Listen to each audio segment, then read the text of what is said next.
We're going to call this meeting into order, please. Marnie, would you call the roll? Councilmember Steve Friedman. Here. Councilmember Deb Gillis. Here. Councilmember Don Horton. Here. Vice Mayor Sharon Mahoney. Here. And Mayor Buddy Pinder. Here. We have a quorum. All right, I've asked Harold if he would lead us in the pledge.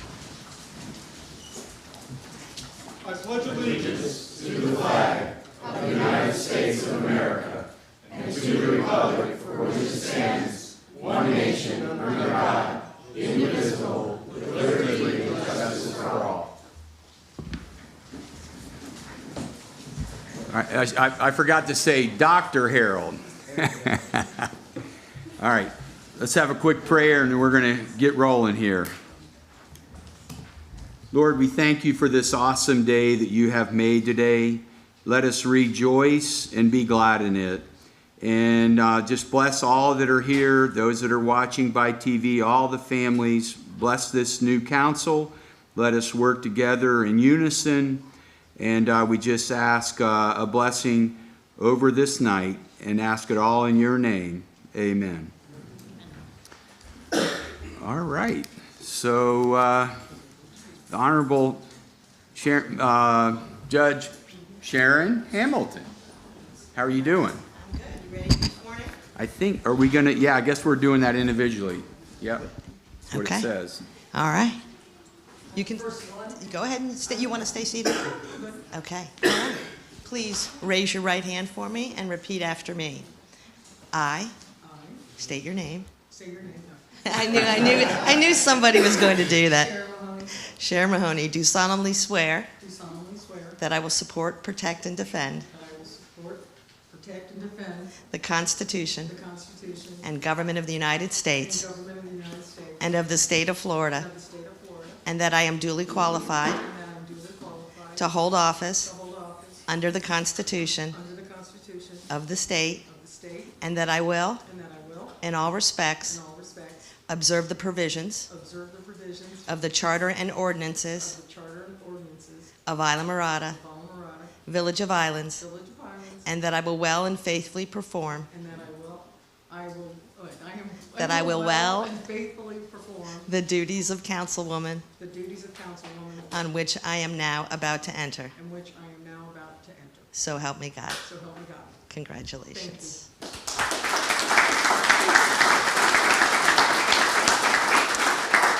You already have your right hand raised. Please repeat after me. I, Don Horton. I thought I'd do it that way since do solemnly swear Do solemnly swear that I will support, protect, and defend that I will support, protect, and defend the Constitution the Constitution and government of the United and States government of the United States and of the state of Florida, and of the state of Florida, and that I am duly qualified and that I am duly qualified to hold office to hold office under the Constitution of the state, under the Constitution of the state, and that I will in all respects and that I will, in all respects, observe the provisions of the charter observe the provisions of the charter and ordinances of Islamorada, and ordinances of Alamorada, Village of Islands, Village of Islands, and that I will well and faithfully perform and that I will well and faithfully perform the duties of councilman the duties of councilman on which I am now about to enter. on which I am about to enter. So help me God. So help me God. Congratulations.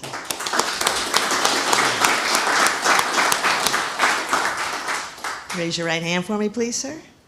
I, Buddy Pinder, Buddy Pinder, do solemnly swear do solemnly swear that I will support, protect, and defend that I will support, protect, and defend the Constitution the Constitution and government of the United and States government of the United States and of the state of Florida, and the state of Florida. and that I am duly qualified And I am duly qualified to hold office to hold office under the Constitution under the Constitution of the state, of the state, and that I will, in all respects, and that I will, in all respect, observe the provisions of the charter observe the provisions of the charter and ordinances of Islamorada, and ordinance of Alamorada, Village of Islands, Village of Islands, and that I will well and faithfully perform that I will well and safely perform.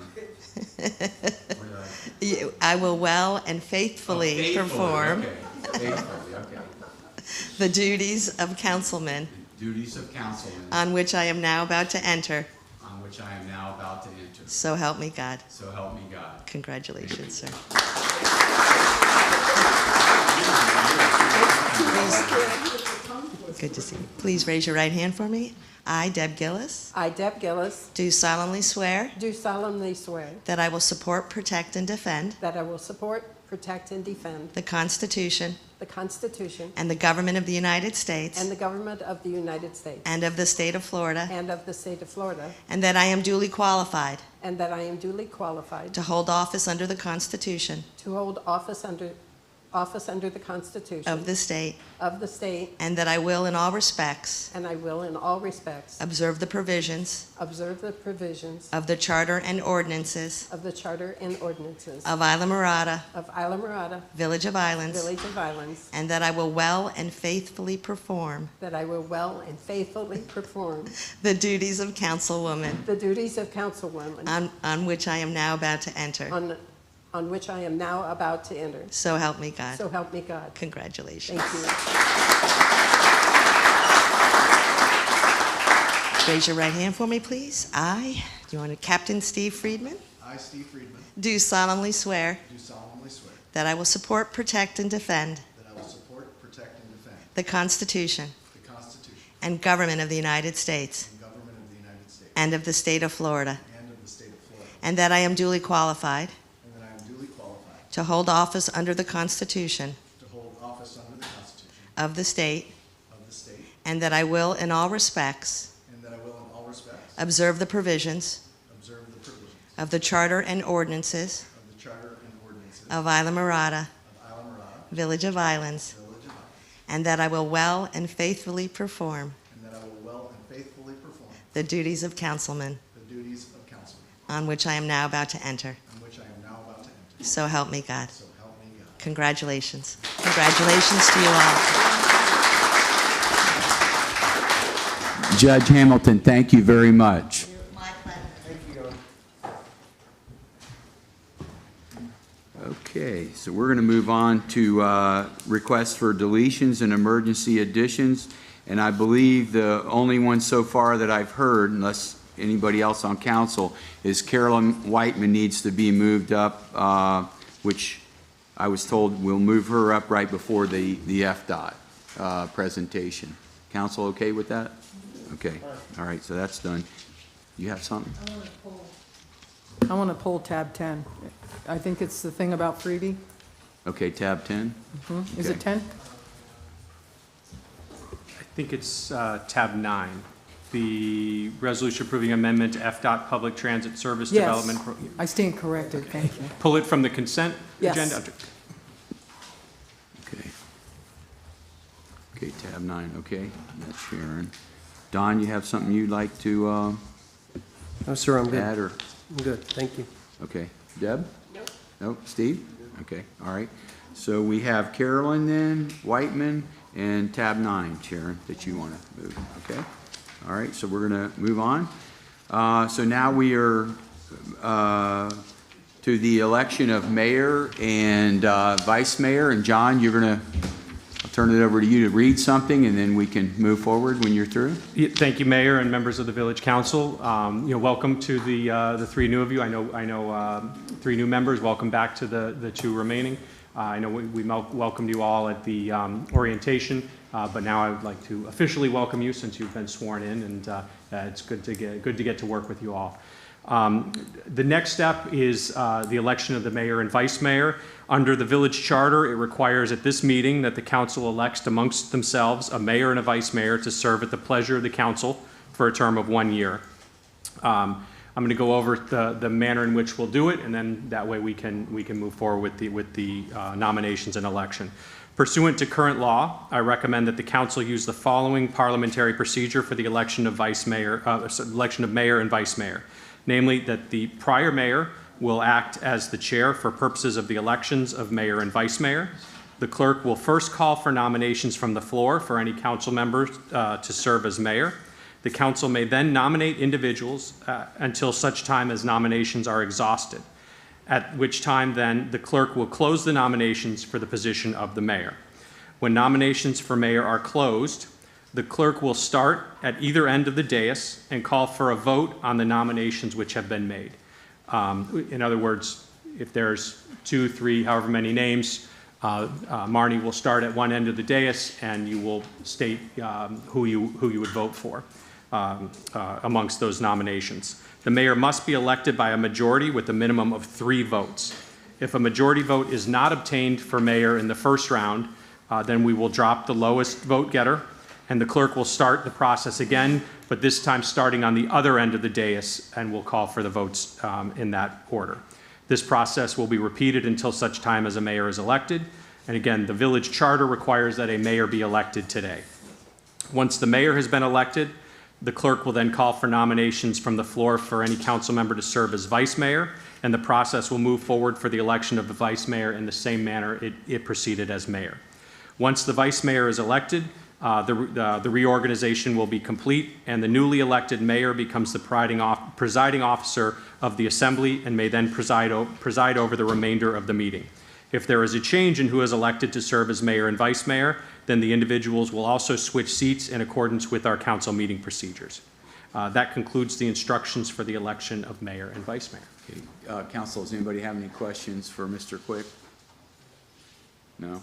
Okay. We do mayor first, and then we wait for vice mayor. Correct, yeah, we'll do mayor, we'll go through the whole process. Once that's been settled, then we will do that process all over again, but for vice mayor. Okay, but we sitting up here can make a nomination if we want to nominate somebody, or is this I heard you reading that Marnie's. No, the 5 of you, this is for the 5 of you to decide. We have no That's input what in I that, thought. nobody else. Okay, I just wanted to make sure because it was a little confusing to me, you know. Yeah, sorry about that. Yeah, so the 5 of you will, when Marnie opens it up, the 5 of you will make nominations. I nominate so-and-so as mayor. Okay. Marnie will make sure to write down, and we'll have the list of who's been nominated. Once the nominations close, then she will start at one end of the dais, work her way through, Okay. and then Okay. eventually we will get to a majority decision. Okay, all right. So we just wait for Marnie to open it up? Nominations are open. Okay, May I would begin. like to just say one thing. I'd like to thank the residents of Alamorada and the previous councils that I've been able to be the mayor for 3 years out of my 4-year term, and I've also been on the Florida League of Mayors Board of Directors for 3 years. All right, my seat goes until 25, but I just want to say I'm very blessed by the residents and the council, the people that I worked with and our staff, and at this time, I would like to nominate Sharon Mahoney for the mayor. That's wonderful. Do you need a second on that, John? No, this will just, yeah, don't need seconds, it'll just be a nomination, Okay. and then there'll be a vote if there's, amongst whoever the nominees are. Okay. Anybody else? And if there's no other nominees, we won't need to go through the process of voting, obviously. Somebody's, Well, I thought we should vote anyway. Don't you need it? You can, yeah, I mean, that would be fine if you guys, yeah, we can do it, that's fine. Call the vote. I think she's called the vote. so Marnie's going to call the vote. Okay. Councilman Friedman?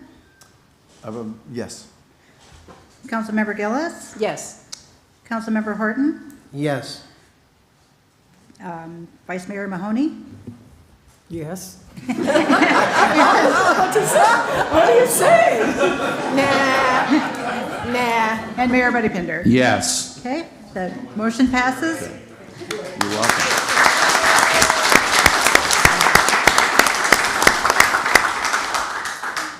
So are we open for vice mayor now? Yes, nominations are open for the vice mayor. Okay, I'd like to nominate Don Horton for vice mayor.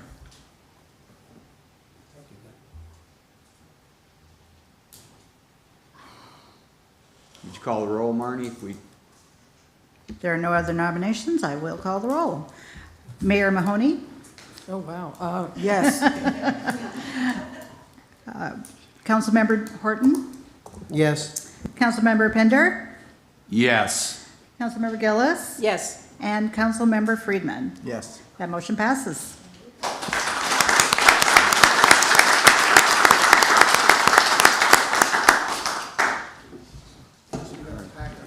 Yeah, so, yeah, Yeah, so we should probably take a quick 5-minute Okay. break so All you right. all can rearrange the seats. If you're under our procedures, the mayor sits in the middle and the vice mayor sits to the immediate left of the mayor. So Okay. Don will be where Buddy is and Sharon will go where Deb is. And then, No, and then I'll the three be of where you get to Don is. arm wrestle for it. go here. Yeah. All right. Oh, so I'm we're sorry, gonna Sharon take a- goes where Buddy is. Yeah, Don we're goes where- gonna take a 5-minute recess.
my first smack. All right, calling the meeting back to order. And I want to say to everybody, thank you very much. And I hope I don't let anybody down. I'm looking greatly into the future here with some really good people I'm sitting up here with. So thank you very much. And if I do anything wrong, just tell me. I'm learning. Okay? So moving right along, I think we have our first presentation with Miss Carolyn. Would you like to come up, please? Well, I'm very honored because I get to be the very first member of the community to speak and to welcome all of our new council and also to our mayor. So thank you very much. I'm representing the Parks and Rec Committee, and I just wanted to do the report on where we are and what's happened. So we met on October 23rd here with our committee, and we've been continuing the ongoing discussions about the master plan, which is obviously a major consideration with Founders. And in doing that, we asked for several presentations. One of them was done by Pete Frezza, and what we asked was, what are the village properties that, because the village, the update, the master plan, as we understand it, is only designed for the actual confines of Founders Park.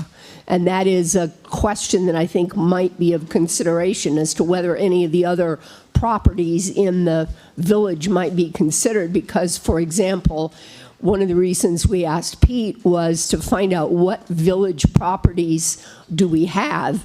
And what he went through was the ones that were the conservation parks, which obviously could not be used for anything. And that's just part of the discussion about where do things from Public Works maybe get moved to. And so that was the reason for that conversation. We also had a presentation from Lisa Watts, who is the dock master. And she was responding to some of the questions about the areas around the periphery of Founders Park, which it's not clear to the public when we come in that there actually are kind of two areas. So there's the park, and then there's also some of the areas around where the boats are that actually are actually under the sort of domain of the marina. So we had that presentation for conversations about boat storage and that sort of thing. And so that's an ongoing question and conversation. Maria and the park staff discussed with us the park fee schedules and the possibilities of doing some revising of those. They've been in place for a number of years, and there's some adjustments that may be made on those. One of our students here, Mallory Hugus, from the community, gave an Eagle Scout proposal to create a bike repair station. And so I think that is under discussion with perhaps with the village on how that might work. And I don't know if there's anything to add about that. And then we wanted to make sure you know that the breakwater project is now almost complete. So that's part of excuse me, events that have gone on. We had Trunk or Treat, we had a Beats on the Bay last week, and we have another one coming up in December. On the 12th of November, we had a workshop relating to the master plan. And this, I think, will be an ongoing conversation. They say that there's going to be a questionnaire that's going to go out to the village. One of the things that I was at the workshop, and one of the things that I noticed was they seem to have given questions about what is the one thing in the park that you like or you don't like. And I look at this park and I go, wait a minute, there's not a one thing. It's like, you know, which sport do you like or which thing do you like? So hopefully the questionnaire will be more broadly based so that people's input will respond to more than just a single thing. We have Holiday Fest coming up. Our next committee meeting is scheduled for Wednesday, the 22nd of January, unless there's something else special. And we like to be able to celebrate some of the things that go on around here in the park. So I'm very proud to say that our swim team has just come back from the state championships. And I think it's important to put that into perspective, because if you think about the state of Florida, this is basically the D1, the Division I competition of the around the state. There are only 3 public schools in the state of Florida that compete at this level. All the rest of them are private schools who have the opportunity to have even more focus on swimming. So we had 5 students that competed, and competing in the state is like a major deal. Lane Smith, who's a junior, made the finals in 2 individual events. And then our freestyle relay finished 5th and 16th, respectively, in the 200 medley relay and the 200 freestyle relay. And that was Lane Smith, Abby Sargent, Allegra Fucaraccio, and Sophia Figueredo. Those are sophomores and juniors, 1 senior. Abby Sargent is a senior. And so that was our competitors. And then we also had our dive program. And one of our divers, wait a minute, I got to make sure I got the right name, Aaron Likens, competed in the diving, and he placed 13th in the state with our coach here. So I think it's something we can be really proud of. They are doing their awards dinner tonight. Otherwise, we wanted to have the opportunity to have them presented to the village. So on their behalf, I am doing that. Coach Kelly Owens is the dive instructor. Coach John Olson is the swim instructor. And of course, we have ongoing swim programs going on all through the year. So I think it's something we can all be proud of. You may just go to the pool and think you're swimming, but you're actually around some really highly skilled and great coaches and swimmers. So that's my report. Are there any questions or updates? No. Thank you very If much. not, thank you. And congratulations to those kids. That's great. Exactly. Well, we may bring them at a future event just because Please do. I think it's great. In addition to that, we didn't ever really celebrate the fact that our synchro group that was competing this summer actually competed in a national event and went to Oregon, and we haven't been able to connect the right dates for that too. So I just think it's great for us to know those programs. So Very much. thank you. Thank you. Thank you. Next, I believe, Mr. Cole. He's creeping up on me. When the talk comes up after I come up with the presentation, call on your friend, because it first private comment. Okay. Then, Rob, are you going to announce the FDOT coming up? Are they supposed to come up and speak? Yes, actually, FDOT is here to Oh, okay. present to the Village Council and community concerning a proposal for potentially up to 3 crosswalks on US 1. They would be pedestrian activated and signalized. So they have a presentation they prepared to educate everyone about the proposal and to gather some initial feedback. We don't need to make a decision on this tonight, but to the extent that council has informational needs, they're certainly here to rise to that challenge and help you out. Okay, thank you. Good evening, Madam Mayor, Mr. Vice Mayor, and Council. Congratulations to all. I guess I'm the second person to address you that way, so congratulations. My name is Ramon Sierra. I'm with the Florida Department of Transportation, and I'd like to, first of all, thank you for allowing me to come and present to you about this study. Okay. So bear with me as I get familiar with. All right.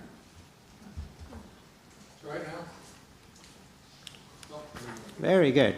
Excellent. So before I start with my presentation, I'd like to share with you this slide to give you a little bit of background that you already know. And this is the uniqueness of Isla Morada, the uniqueness of the community, and the uniqueness of Overseas Highway. It's the major highway, but also it is the major street, downtown street for the village. So it's some interesting and unique characteristics about the roadway. There are environmental impacts. There is a push for making the community walkable because it's the main street, the downtown street, and it's a mixed use vision for the village. But at the same time, it's also the major thoroughfare.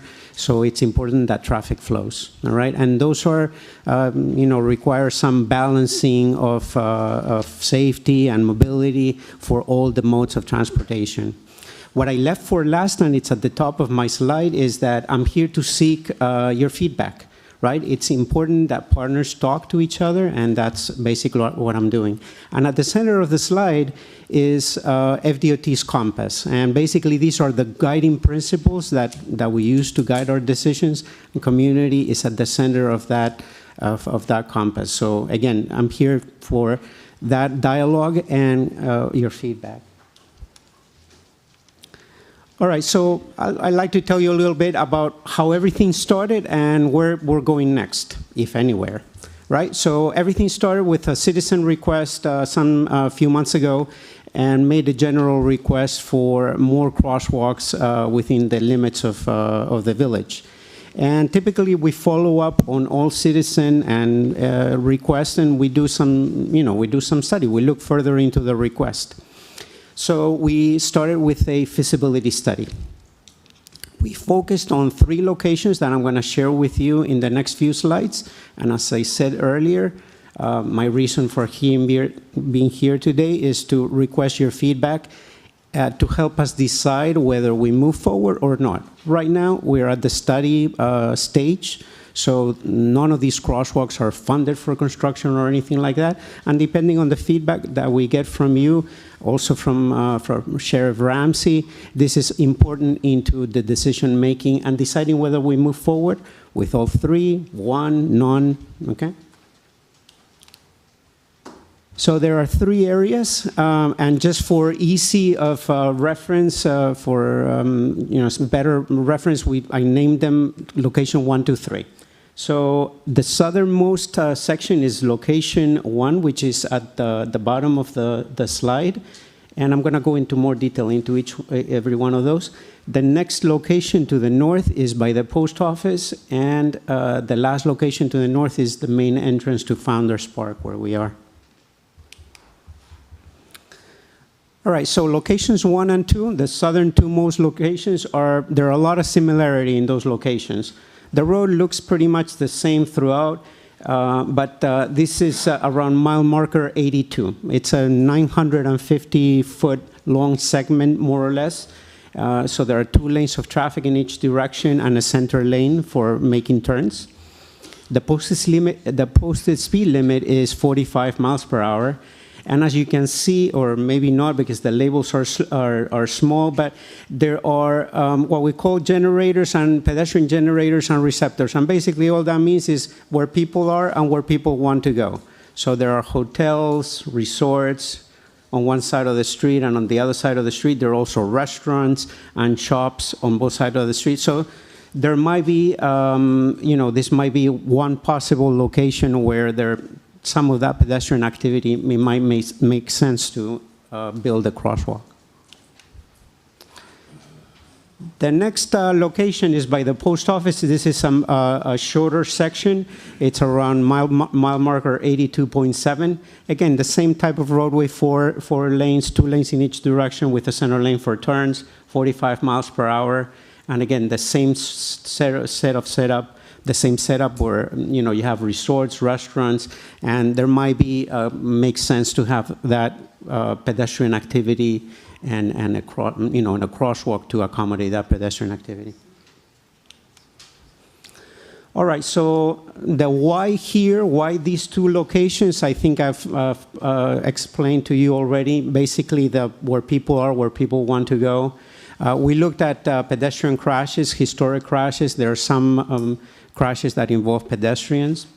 There's some pedestrian activity, not at not at a specific location, but there's some pedestrians crossing, and there's not nearby crosswalks in the area, and there's no pedestrian refuge in the median also. So that's another reason why we think this would make sense, and the volume of traffic, which is definitely more than 200 vehicles.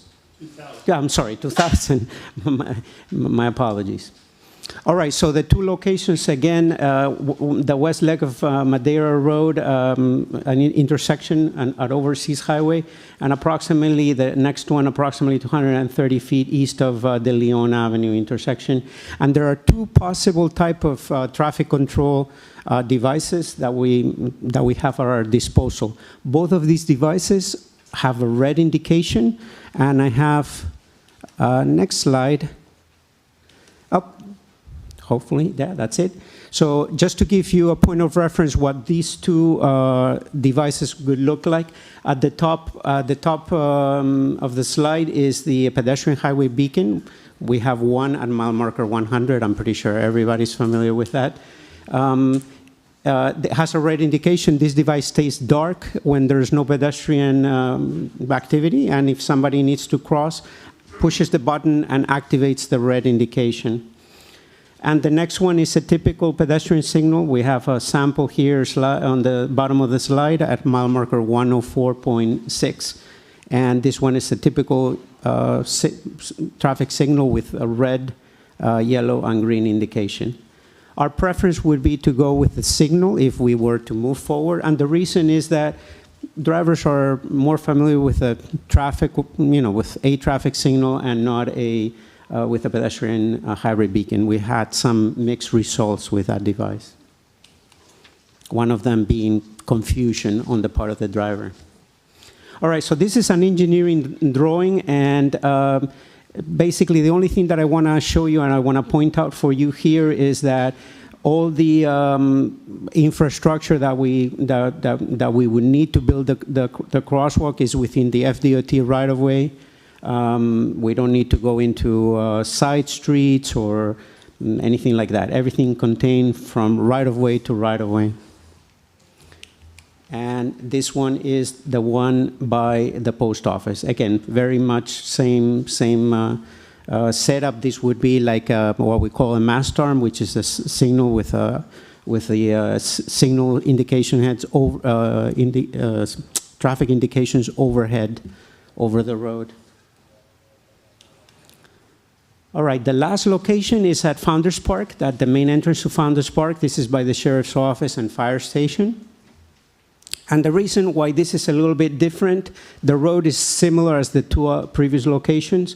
There is the residential community on the bottom of this slide, and of course the park on the top side of this photo, right? So there's, again, the need here, or, it would make sense to connect the community with the residential community with the park. And I'm not going to bore you with the why here, but I think I've explained it in the previous two locations. But I want to bring your attention to the engineering drawing. And this would not just be the signal indication across Overseas Highway alone, but we would also have to signalize the entrance to the park and the other side of the intersection on Old Highway. Okay, so it would look as a four-way intersection. Also, another thing that I want to bring your attention to is that it would need some improvements beyond the FDOT right-of-way. This would be beyond the jurisdiction of FDOT, so it would mean that the village would have to participate by building some pedestrian accommodations along Old Highway, some pavement markings. One of the signals would have to be installed on the Old Highway side. So again, this is not just DOT, but it would involve collaboration between our two agencies. All right, and I think that's the three locations that I wanted to present you with. I want to thank you for your attention, and as I said, the project now is just at the study stage before we move forward, or if we move forward, your feedback will be welcome, and that's why I'm here. Council, does anybody have a question? I do, if I can. Go ahead. Thank you. Ramon, I had a couple of questions, actually. You started off by saying that this was generated by a citizen request. Yes. Was that 1, 2, 10? How many requests did the DOT get from this? For this specific Yes, one, sir. one. One request? Yes. Okay. And when was the study done? What days was the study done on? What day of the week?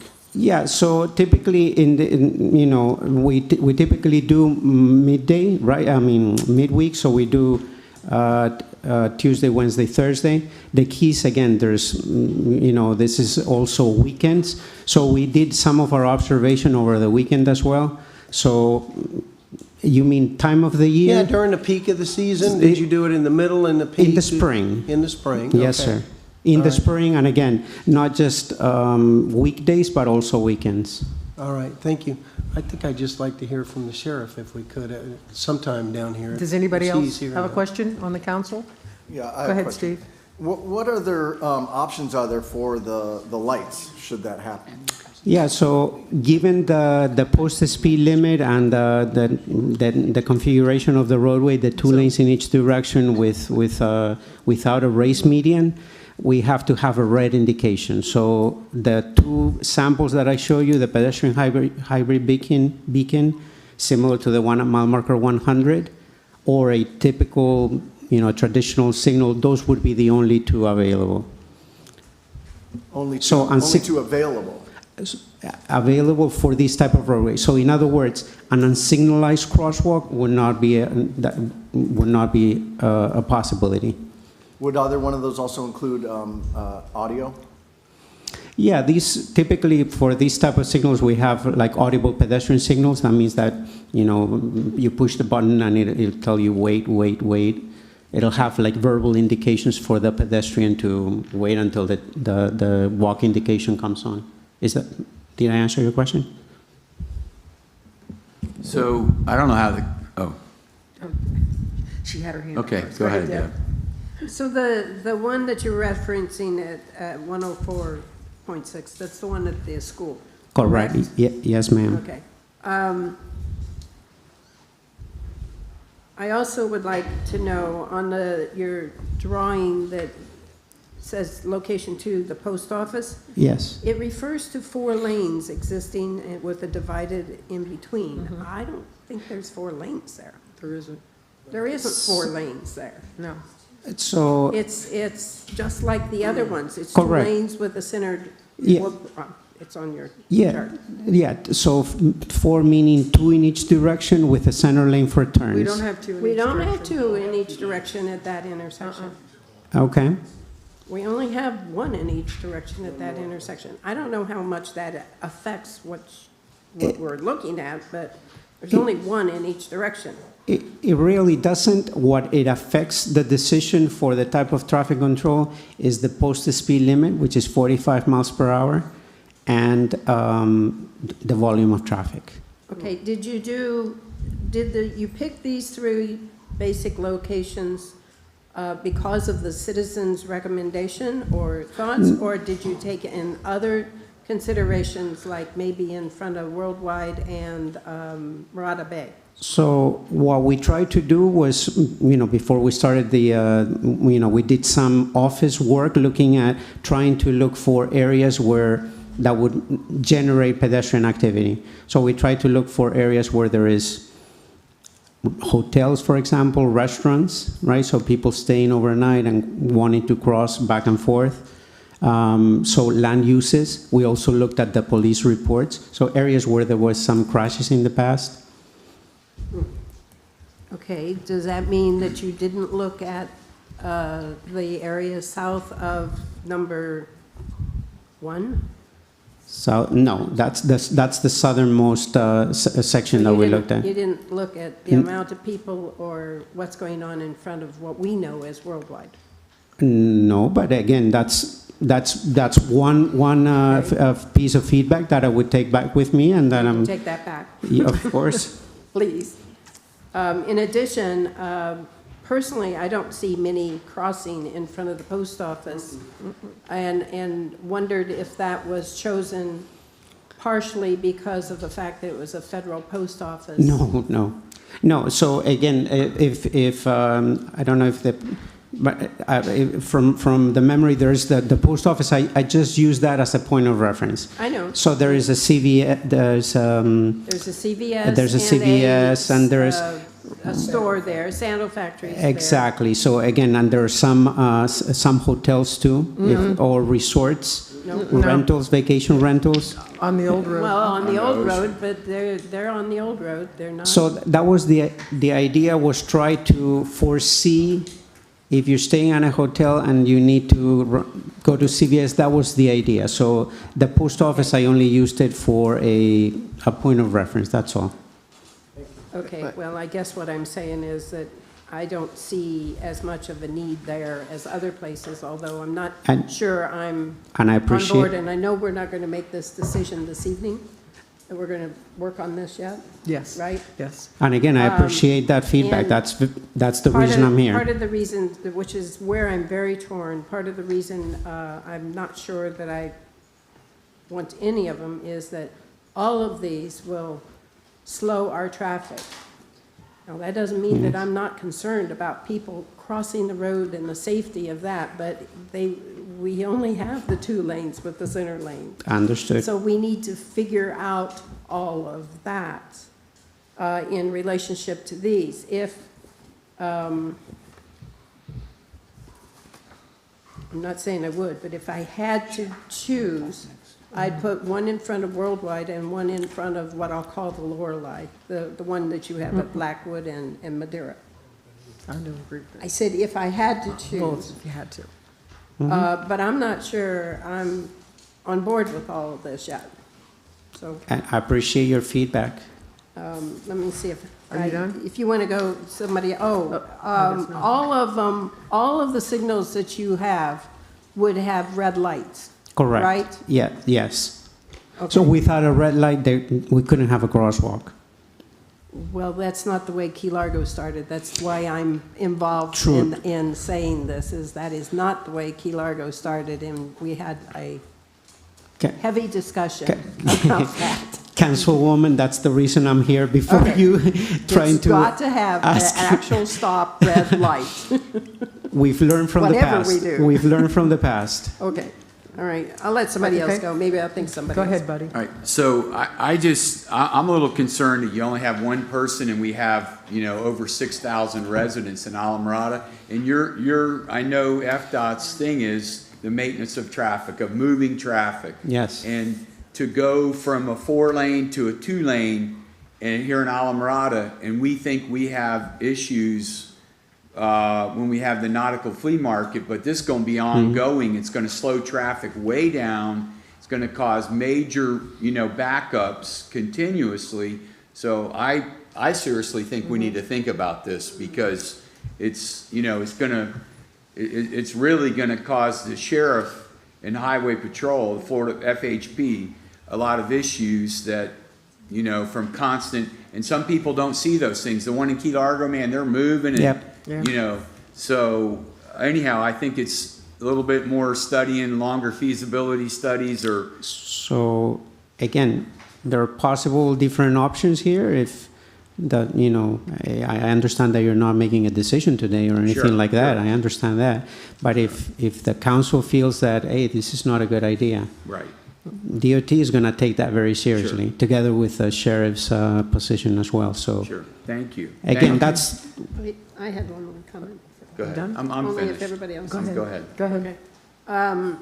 The one at Founder's Park, once again, we're going to take all this into consideration. Understood. But I would at least want to make the comment. It just seems very odd to me that we would put that at our secondary entrance, not at our main entrance.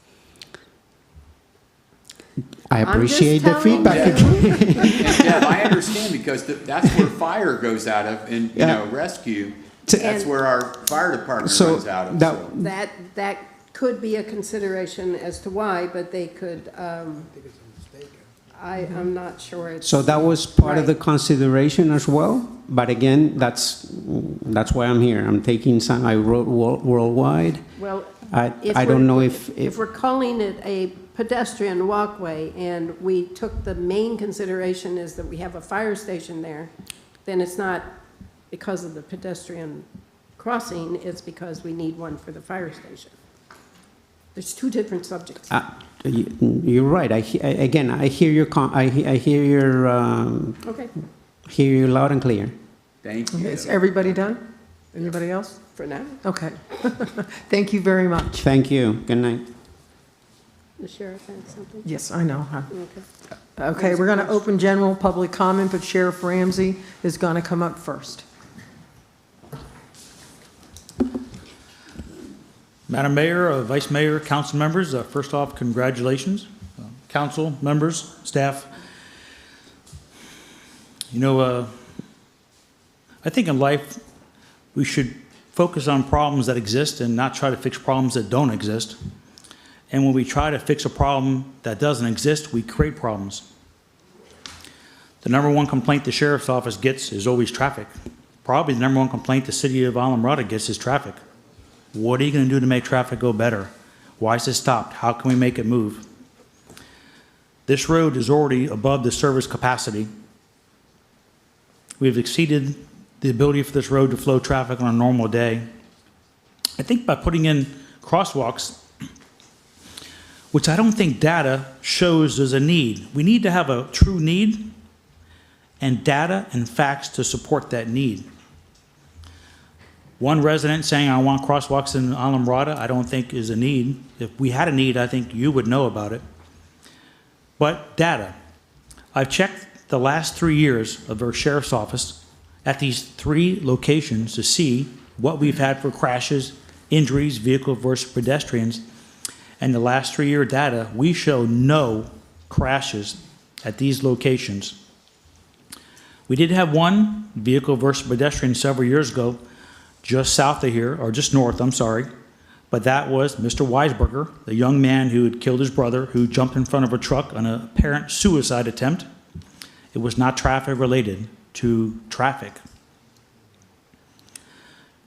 Everyone thinks traffic crosswalks are the best thing ever, and I have not been a big fan of traffic lights and crosswalks for most of the time.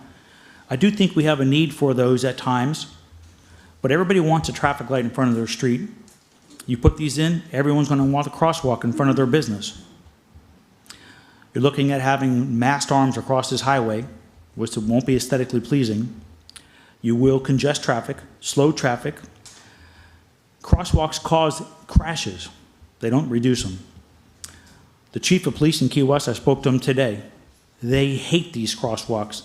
What they found in the crosswalks that are north of Roosevelt Boulevard is a mass increase in crashes at these locations, vehicle versus pedestrians injuries, and several fatalities that took place in the crosswalks that are now in Key West, which they did not know were coming in, showed up, and they hate them.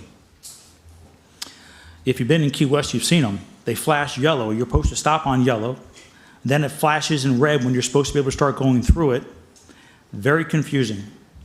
Crosswalks tend to give citizens a false sense of security. It doesn't always exist. We talked about the Key Largo one at the 100-mile marker. We all saw in the paper when that was there, crash after crash.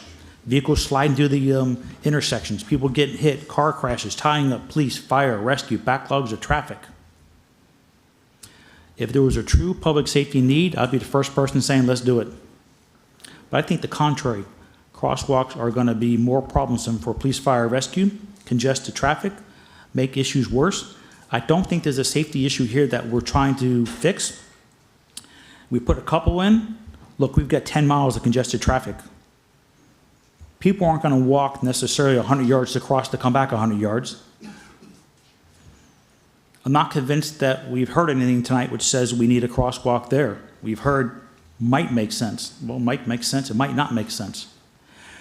But I tell you, I don't think it makes sense. I don't think that there's any facts here to support it. You know, we're working so hard now to keep traffic flowing. You know, the sheriff's office has worked closely with the Waze Act to stop directing traffic on the old road. We think that's been effective. We're waiting to see what happens during season, how much better that's made. We know whenever we do have a major event like the Nautical Flea Market, who's out there? The sheriff's office. We do 2 controlled traffic points to cross people. A crosswalk won't change that. I still have to have team members out there when you have big events going out there to cross people in packs. So anytime we do have events, we have our team members out there to focus on this and try to make sure it's safe and secure, and that will continue no matter what. You know, we got the school across the street, but I've got a school resource officer. If we need to cross the kids for an event or anything else, SRO is out there doing manual traffic control. So again, I think the tail can't wag the dog. One person saying, I think we need crosswalks, shouldn't dictate crosswalks unless data, facts, support, show it, and you believe it. If you don't believe it, when in doubt, do nothing. As a matter of public safety, the law enforcement, sheriff's office opposes these crosswalks because there's no data to support them. The adverse impact will be negative for the commuters, the traffic, the flow, the congestion. And as a result, I do believe that crosswalks are more dangerous to the general public. And you ask the chief of Key West Police, and the data will show support. That people are getting wiped out, crashes are occurring, resources are being tied up, traffic's being tied up because of crosswalks, which everybody thinks they're safe. I'm not convinced they are. So any questions, I'll be available. If not, I appreciate you letting me spend a couple minutes with you. No, thank you very much, but I will tell you, if you look at the picture, you can see the front of my building by the post office. I've been there 27 years. No one crosses that street there. There's no reason to.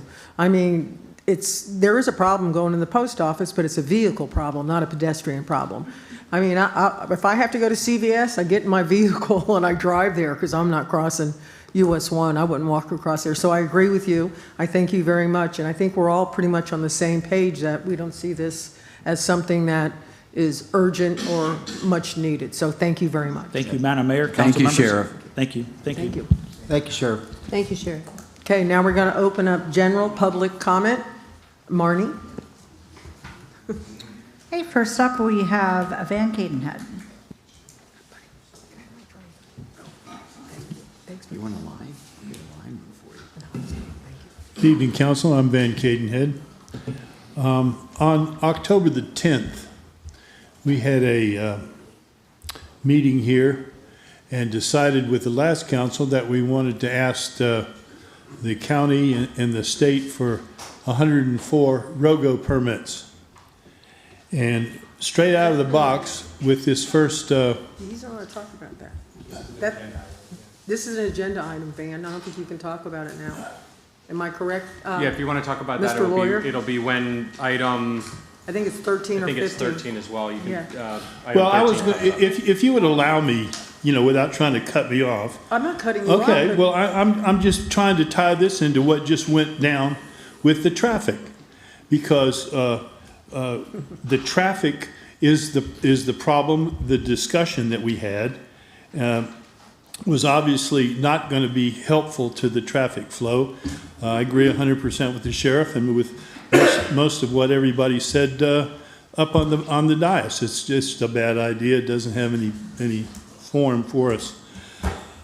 But the last thing we need is more people and more traffic.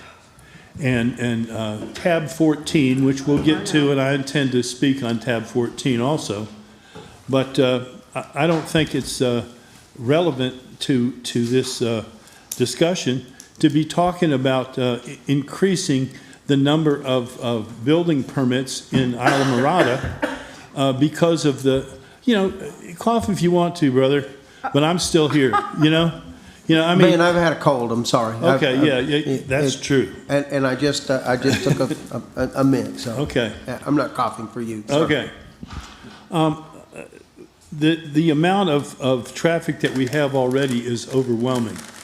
This, whoever the person was that recommended crosswalks was responding to that overwhelming, over 2,000 trips a day in front of the post office on 2 lanes. And the FDOT also has plans to make it 5 lanes with the 2 turn lanes down both sides of the road. So the increase of infrastructure that it's going to take, the increase of traffic, the increase of people on top of what we already have is just ludicrous. It's ridiculous. And to add to it in any way, You know, and I'm not just talking about ROGO permits, I'm talking about TDC. You know, I mean, we've been over-advertised, we've been overloved by the world, and we have entirely too many people crowded into this restricted geographic location. So anything that we can do to alleviate that is good. Thank you very much. Thank you very much. Marnie? Okay, next up is Joe Wishmeyer.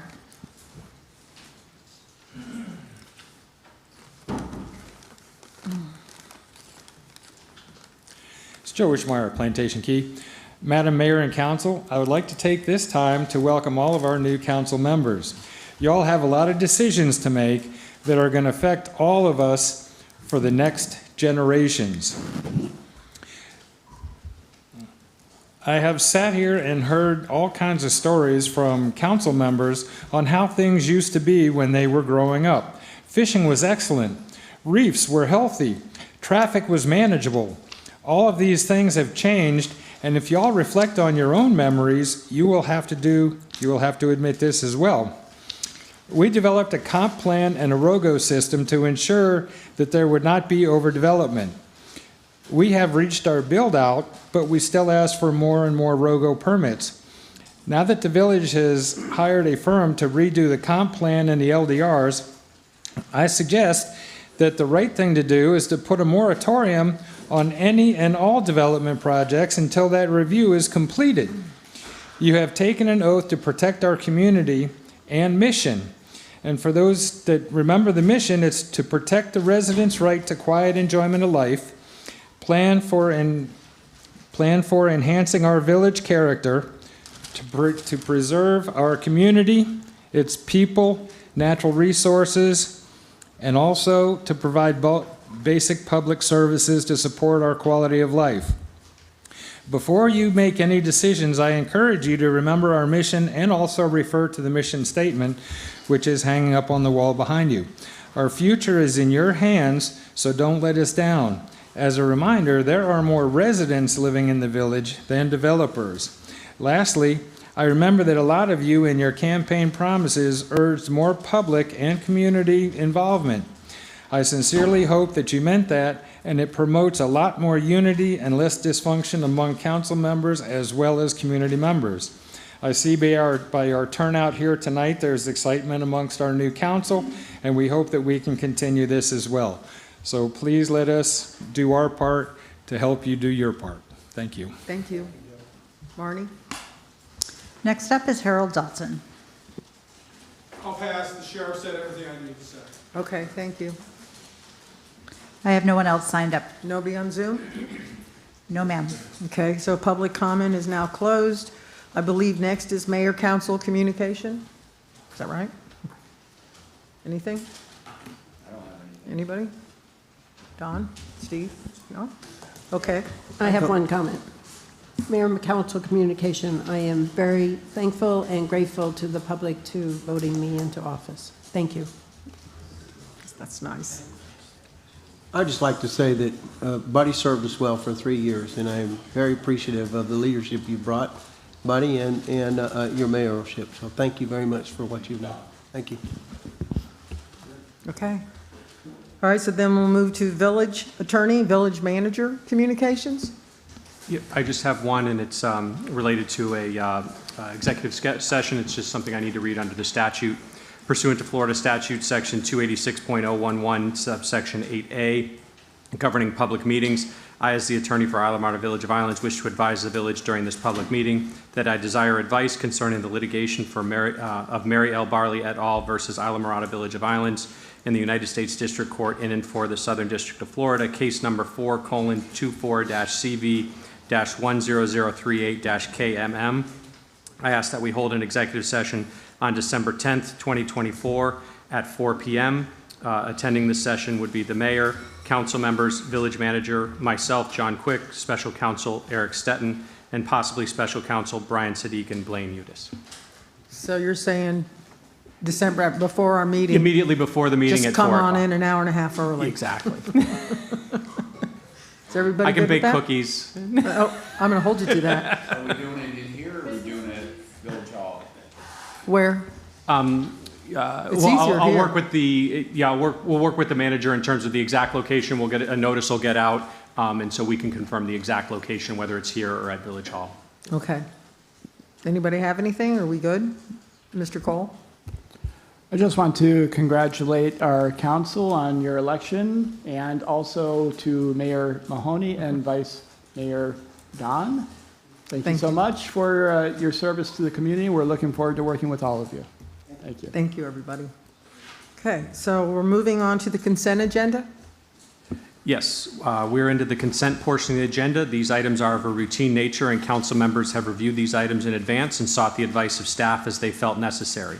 There'll be one vote on the consent items, which today are items tabs 3 through 8. If you call one tab, tab 9 has been pulled from consent already. If anyone would like to pull an item from consent, he or she should state so now. I'd like to pull tab 5. What is tab 5? Okay. You want to discuss it or Correct, pull it related totally? to Canal 132. I just have a legal question. So, okay, so he just wants a discussion. Yeah, so we'll pull Yeah. it from consent Yeah. and we'll call it under Okay. resolutions. Okay. So where did that go? 5 and 9. 5 and So, 9. so we're going to, on the consent, we'll have 3 and 4 and 6, 7, 8. 6 through 8. Correct, yes. You ready for a motion? Okay. Does anybody have anything to say? Do I have a motion? I make Well, we gotta have a public motion. comment. Oh, yeah, we got public comment first, sorry. I'm learning. Any public comment on the consent agenda? Yes, ma'am. Luann Bushlin. I think I'm gonna, tab 8, so. It's part of the consent agenda, so if you want to speak to it, you would do so now. Yes. Yeah, it's part of consent, so yeah, now would be the time to speak on it. Okay. I'm Luann Bushlin, and I'm here tonight about my personal property, and a little confusing to me.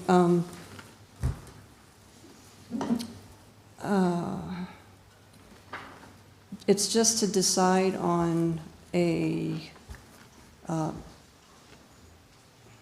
special counsel to judge over an appeal that I'm having. And I wanted to ask the council, well, it's confusing because in the code it says that the council decides, but then this resolution says that the manager decides. But, so that's all going to happen, but what I want to ask tonight is that that matter gets stayed because there are 2 appeals, and the second appeal is dependent, the first appeal is dependent on the second appeal.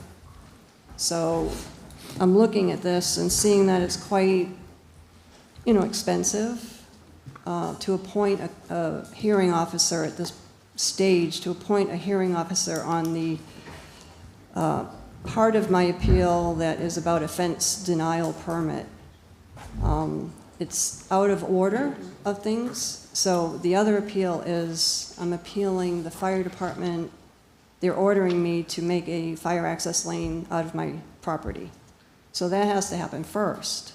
So that's what. So you're asking to get. To stay the appeal. That would have to be, go ahead. I think I can, once she's done speaking, I think I can shed some light on Okay. it briefly. That's basically what I have to say. Unless I have the opportunity to explain some of the situation tonight, that's basically the function right now. You've got a minute left. If you would like to use it, you can.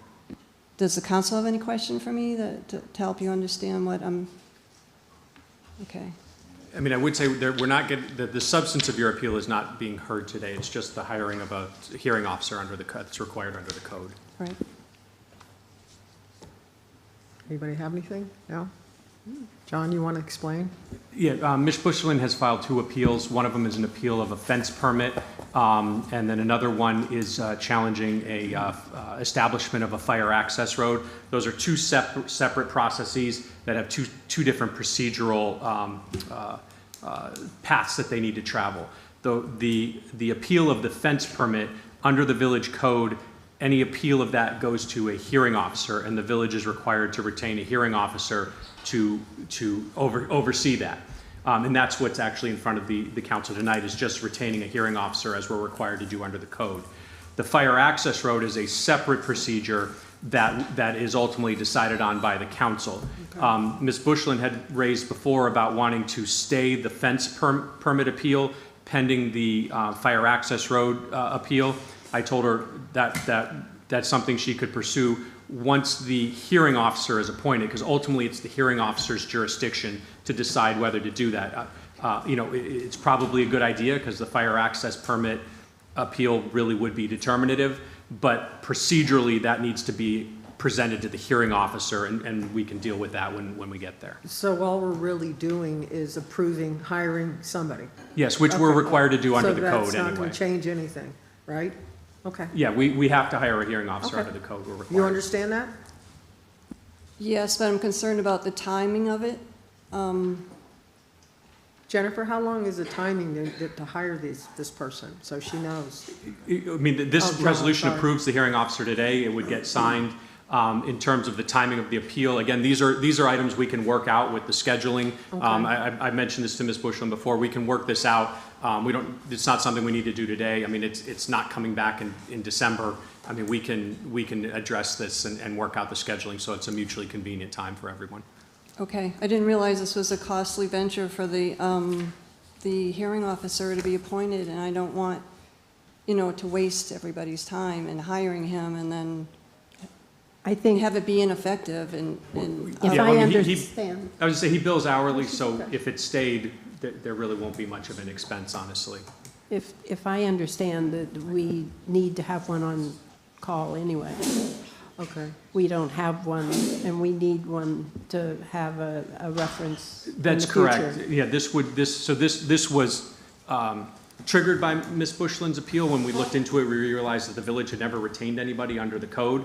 So but this is not only applicable to Ms. Bushland's appeal. Right. So if anyone else appeals a building official decision, we will have a hearing officer under retainer. We won't need to come back and delay things and bring it back before the council. We can just proceed under the code. Okay, has everybody got it? And again, Buddy just told me I guess we're not supposed to have back and forth during consent agenda or during public comment. So, yeah. Yeah. So, all right, go ahead. Mayor, I guess at this point, we just would, on the consent agenda, move to approve. Yes. Items 3. We got to make sure public Oh, comment okay. is I'm sorry, buddy. Anybody else have any public I'm comment? double checking Zoom. Give me one moment. No, there's no one else, ma'am. Okay, so to be consent agenda for 3, 4, 6, 7, and 8, correct? Correct. Do I have a motion? I make a motion to approve. And I second. Sorry. Deb seconded. Call the roll, Marnie, please. Councilmember Pender? Yes. Councilmember Gillis? Yes. Councilmember Friedman? Yes.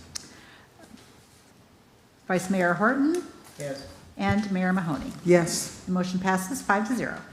Okay. So I guess that brings us to Tab 5. tab 5. And tab 5 is a resolution of the Village Council of Isla Mirada, Village of Islands, Florida, approving work authorization number 18 with WSP USA Environment and Infrastructure, Inc. for Canal 132 Restoration Project Construction Engineering Inspection Services, authorizing village officials to implement the terms and conditions of the project agreement, authorizing village manager to expend budgeted funds, authorizing village manager to execute work authorization number 18, and providing for an effective date. Okay, Steve, I guess ask your question. My question is just really to Mr. Quick. In all transparency, I live in that neighborhood. I'm on the board of that HOA. Don't know if it's necessary for me to recuse myself on that particular item. I'm happy to hear what you have to say. How big is the neighborhood in the HOA? I mean, it's 100 people, something like that.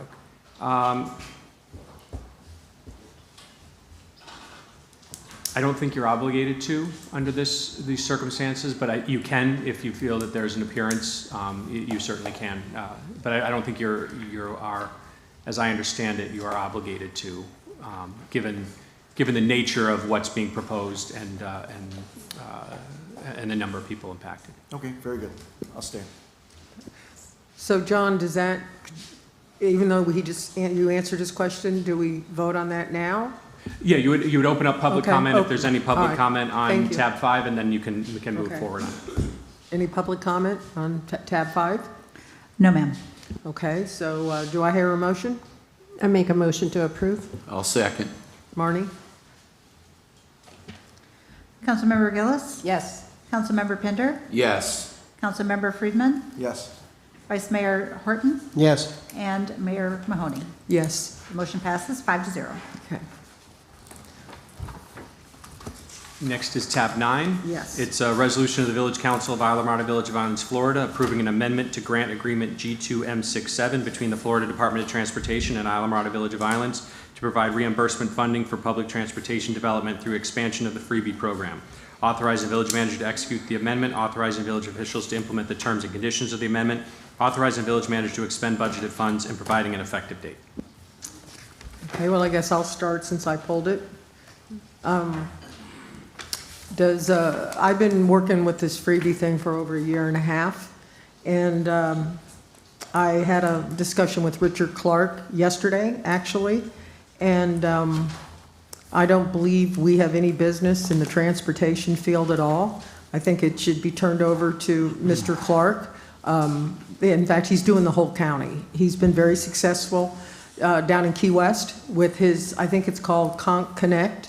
And I spoke to him this afternoon, and what I would like to do is have the council vote right now. He is ready to take the Isla Mirada over January 1st.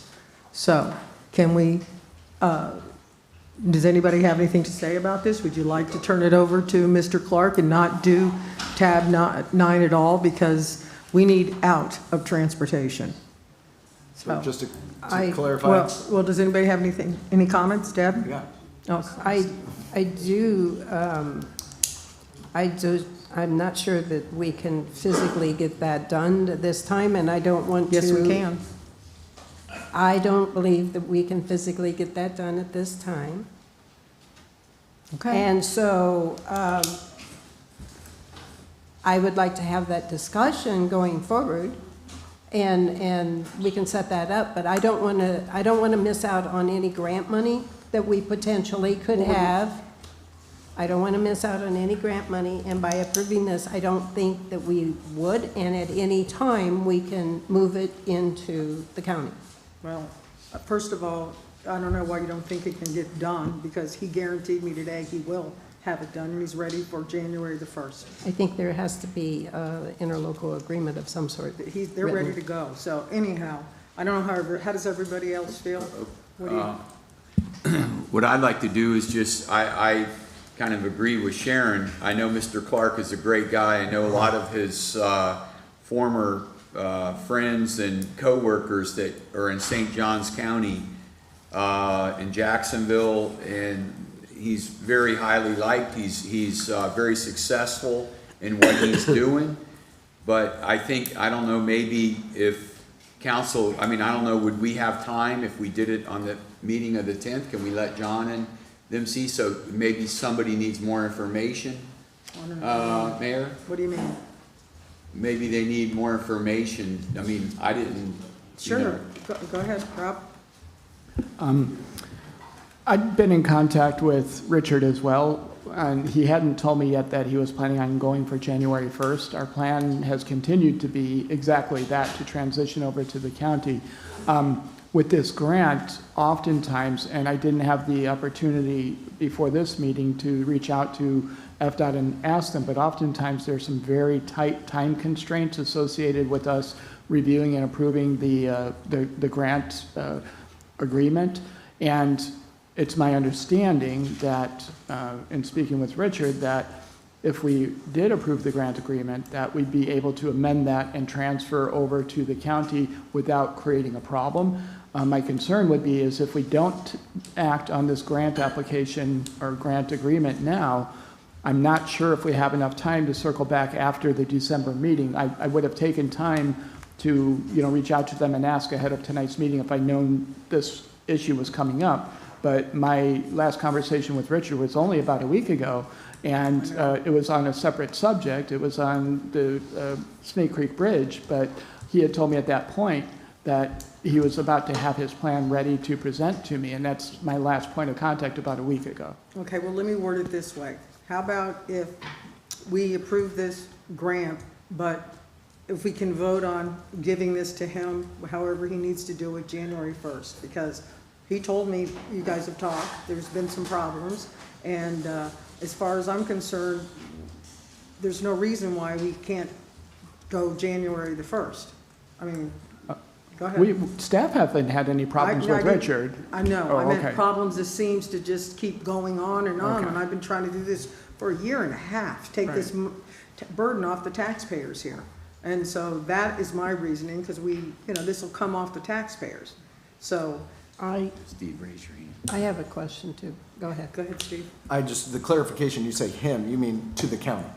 Yes, to the county, well, he's Mr. Clark the is head it. of it. Yeah, He okay. runs it, so yes, go ahead. So if we transition this over, somehow I think that there's still going to be a charge to the village, and I would like more information about that. So I would prefer not to vote tonight on that. I would like to vote on the grant, just so it continues forward and we don't miss it. This extends this grant Let's just try to 2026. We can talk about turning it over at the very next meeting, but to vote on it tonight, I don't think is fair. Can we keep kicking down the road? Don, do you want to say something? Well, I had a question, because it sounds like you've done your homework on this, and if we don't approve this, then we're not, it sounds like we're not gonna be able to even take advantage of the grant that's here in front of us. And would Richard need part of this grant money in order to do part of the program? And if we did approve the grant funding, if we worked out something with Richard, which would be wonderful, would he be able to take advantage of the grant funding? He has all kinds of different opportunities, because it's gonna be a bigger area he'll be servicing. And again, I guess my concern was when I read this and it said 2026, I'm thinking, man, come on. But you know? the way But I it's not a read this, contract it's with not. him, No. with Freebie for 2026. No. This is just an approval to get some money, some grant funding, not tie our hands with No. Freebie or tie our hands with the county. It seems that the communication with Monroe County has just been dragged out, and he doesn't see a reason why we can't move forward, and I don't either. So Well, if you guys I- need to talk to, I agree, Sharon, I I agree don't with disagree. you. You know, I you agree know what with I've been you. doing, yeah. I know, Mr. Cole's gonna jump out of his chair. Go ahead. Well, a little bit, because if the county is representing that in any way Islamorada has slowed this down, that would be No. not, okay, because No. on his end of the equation is Don't where be- the don't be drag on the defensive. timeline has been.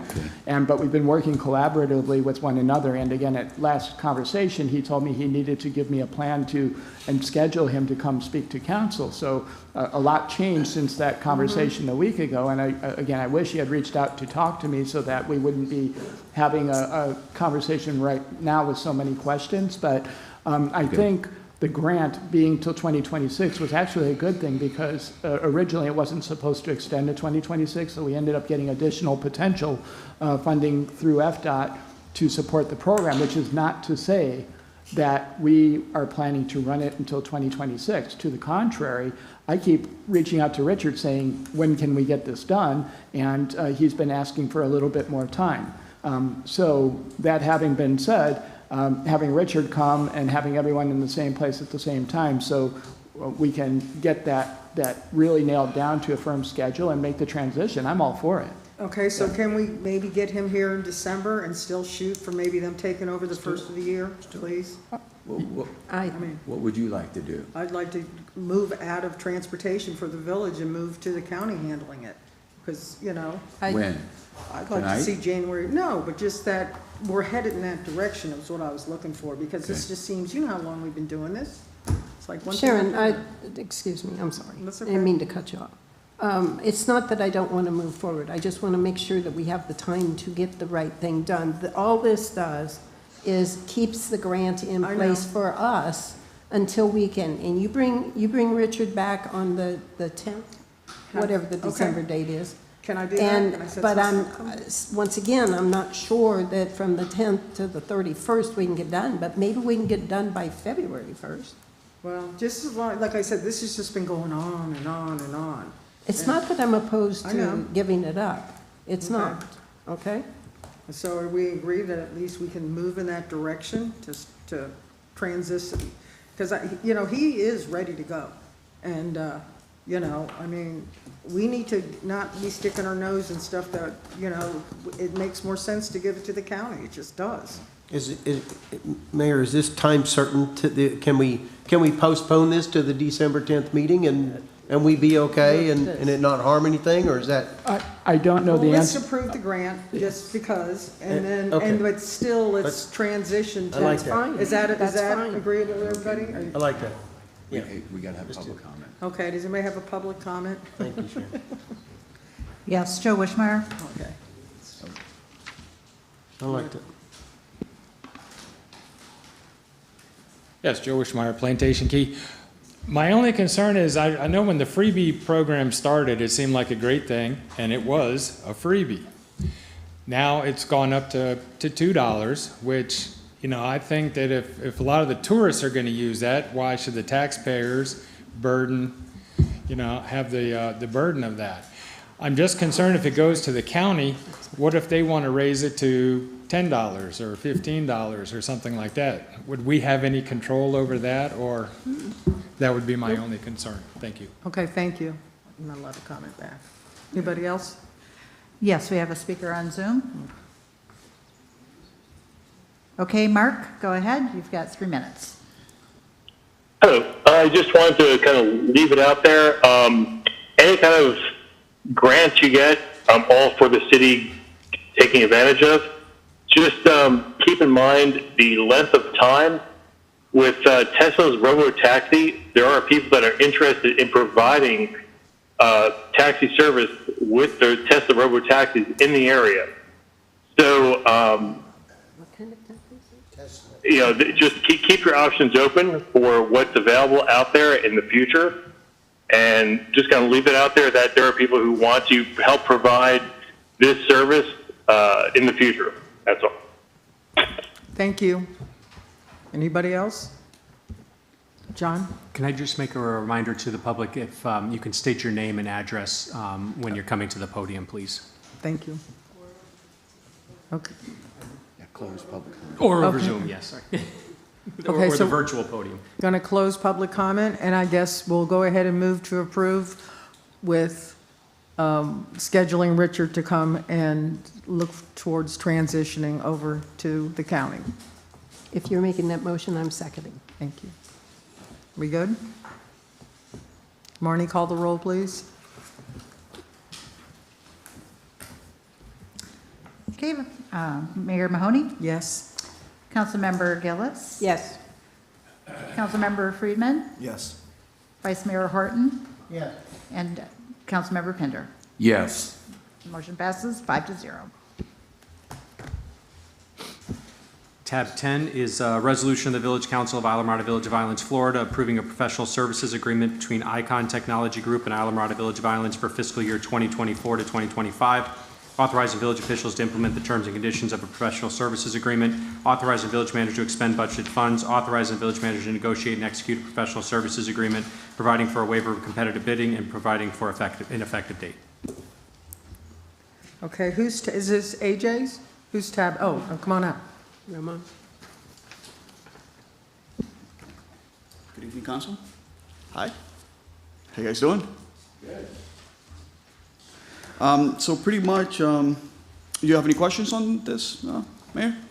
I don't. Does anybody on council? Will you do just a very short, quick overview? Just Absolutely. very short. So I was trying to hire this company so they can help me migrate our tenant emails, which they live in GoDaddy at the moment. So bring them in-house. So the service is for them to help me and make the migration transparent and not have any issues or delays or anything like that. So bring them the emails in-house. And the reason to bring the emails in-house is because it improves our security? Security, we've been having a lot of issues with it. It's a third party that we have to go and open a ticket and if we have to do anything. Thank you. Thank you. Mayor? Go ahead. I got one question. Well, I guess it's kind of a comment to the manager. When we do these items and it shows a budget impact, and it's obvious that the funds have been approved for this purchase, but when there's a budget impact, there's also an impact as it relates to staff time and accountability that way. Is that included when we write in these reports what the budget impact is? Or is it simply what the cost of this mainframe or whatever it is going to be? Because I see, for once, we're actually spending less than what we accounted for in the budget, which is awesome, instead of a change order that continues to be more and more. But do we account for the staff time that's involved in doing this? In direct answer to your question, no, the budget impact does not include a dollar value attached to that. With so many of the items that we advance, there are costs of inaction as well as there are costs of action. And if we really wanted to, provide a robust picture of the budget impact, we might also not only include, staff time associated with implementing a certain thing or overseeing it, but we might also include, the costs that are potentially exposed to if we don't move forward. So there's a lot of math that goes into it. So generally speaking, if we're approving a contract, the budget impact sticks just to the contract amount. But I can ask staff to at least try to illuminate how much staff time might be necessary to support agenda items. It's kind of a where do you stop trying to capture the cost type of issue in a way. That's a good question. Go ahead, Deb. Under staff impact, it defines it a little bit, but maybe just some little bit more robust there. Sure. Conversation about that. Would that work for you? Yeah, it would. I don't know. Working in several not-for-profits, we always looked at what was the cost to raise $1. And so what is the cost once we buy something that's worth $36,900, what is the cost in order for the staff to have to implement that, whatever it is? And it was the same question that I asked when I had my briefing as it related to what, did a particular grant include the staff time on that grant? And there was staff time in order to write the grant, and then there's staff time in order to oversee that grant. And so there are other costs that are soft costs, I guess you'd call them. And I think it's important to know what those are if we're going to implement something. Sure, we'll talk to staff and see if we can flesh out that section in a little more detail. Right, thank you. Sure. Mr. Pender? I just would like to say thanks to Ramon and Vince for your great work and what you guys do, protecting us and everything else and making sure things work when they're supposed to work. And I know for public information requests, you guys you have us protected there so we can get people that need their public information requests or do them, that it's for the clerk, it's easy for her to, at the click of a fingers, to find these documents. Thank you. Thank you. Thank you. Thank you. Okay. So do we have public comment before? Yes. Anyone on public comment? I don't have anyone signed up for this. Okay. Do I have a motion? I'll make a motion to approve. I'll second. Marnie, call the roll, please. Okay, Councilmember Pinder, Yes. Councilmember Gillis, Yes. Councilmember Friedman, Yes. Vice Mayor Horton, Yes. and Mayor Mahoney. Yes. The motion passes 5-0. Thank you. Tab 11. Tab 11 is a resolution of the Village Council of Isla Marna Village of Islands, Florida, electing to use the uniform method of collecting non-ad valorem special assessments levied within the village, beginning with the tax bill issued in November 2025 for the Canal 147 restoration projects, stating a need for such levy, providing for the mailing of this resolution, and providing for an effective date. I see Peter grinning back there. Come on up. Okay, good evening, council, and welcome new members and council. So because we are proposing a new special assessment or tax, it is a requirement within the Florida statutes that we have to hold a public hearing. So that's what we'll be doing this evening. I am going to just read a short script just to make sure we cover everything that's needed, and then I can answer any questions council has. So the village is currently moving forward with a canal restoration project within Canal 147 on Lower Matacumbe Key as part of our canal restoration work program. So the project does entail organic matter or muck removal, a backfilling, and potential installation of an air curtain or air bubbler system at the mouth of the canal. So 100% of the project from design through construction and monitoring is being funded through a grant from the FDEP through the Stewardship Act program.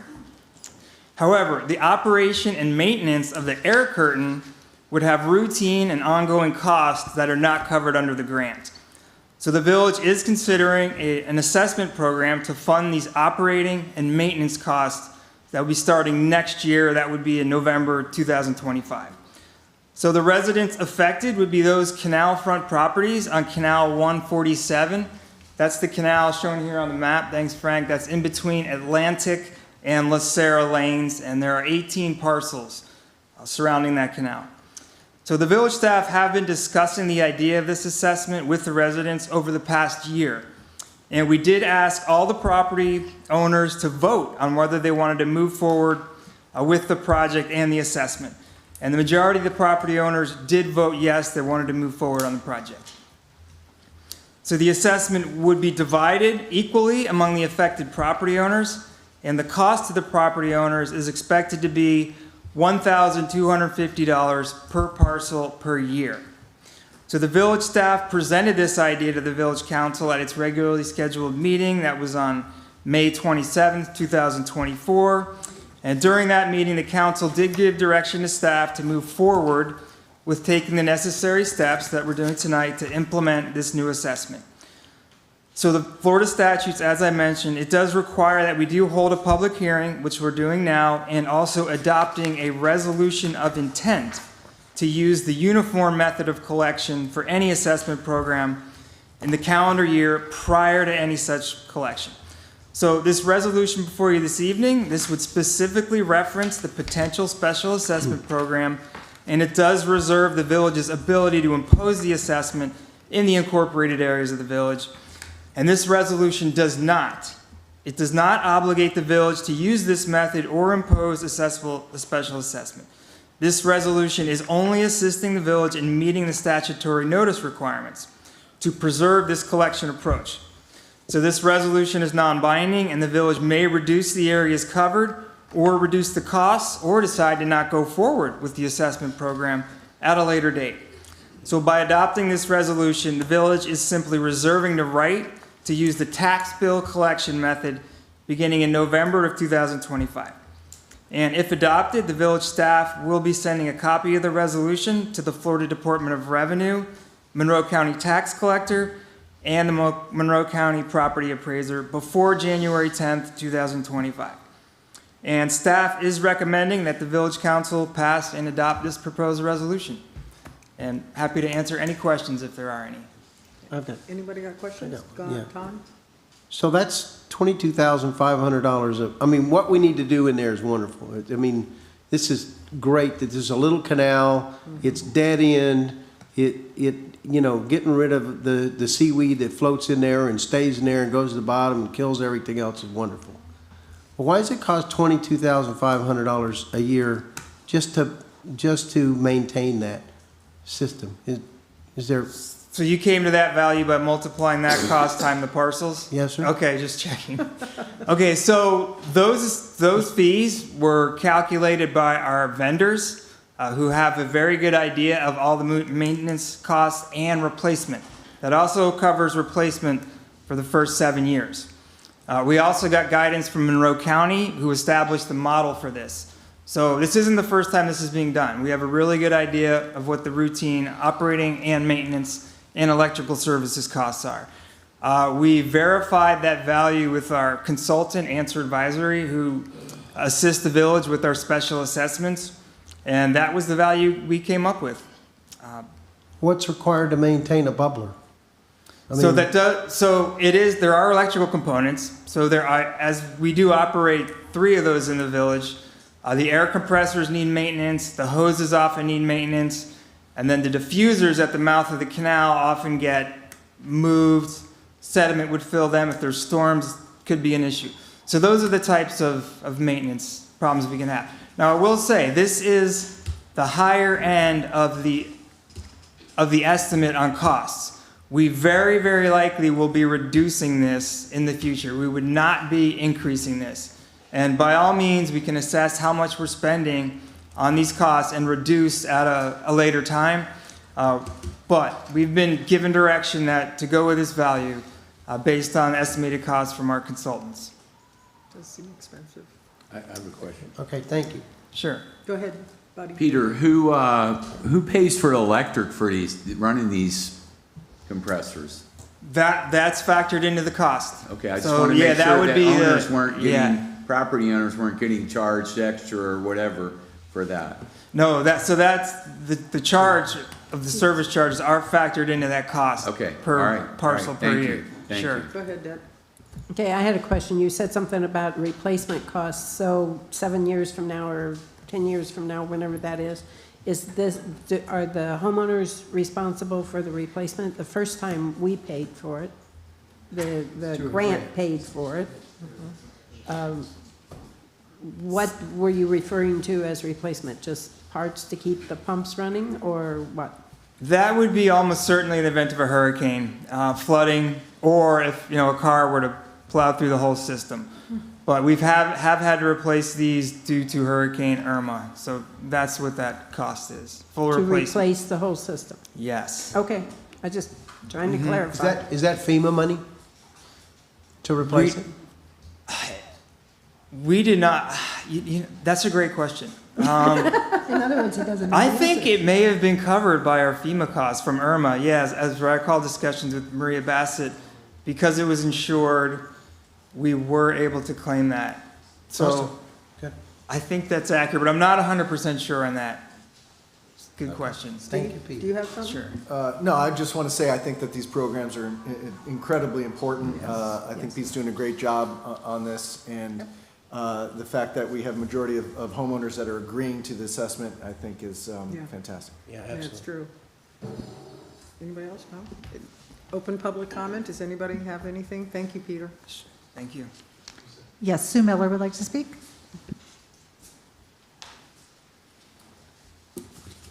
Sue Miller, Lower Metacumby. I live in the next canal over, and I think I'm going to be the next canal that gets this done. I walk into that neighborhood every morning, and I've been supervising the work, and they're doing a really great job. My question is, this is the third canal that we've done or more, and this is the first time I've seen this where the property owners are being asked to pay for maintenance issues. I have a bubbler on my canal now. I've never had to pay an assessment for it. And I'm just curious why this is for one single canal. Why isn't it for all the canals so that everybody that gets the advantage of the canal restoration project doesn't also pay? Why were these people selected? That'd be a question for Thank you. Peter. Thank you. I mean, you would know that. Yeah, come on back up then, because unless you know Can the I answer.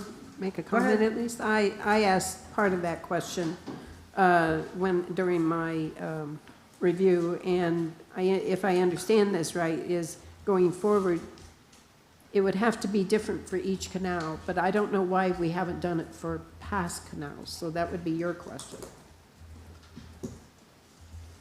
Yes, and that's a fair and good question. And the reason is because in the other instances, the property owners agreed to pay the costs.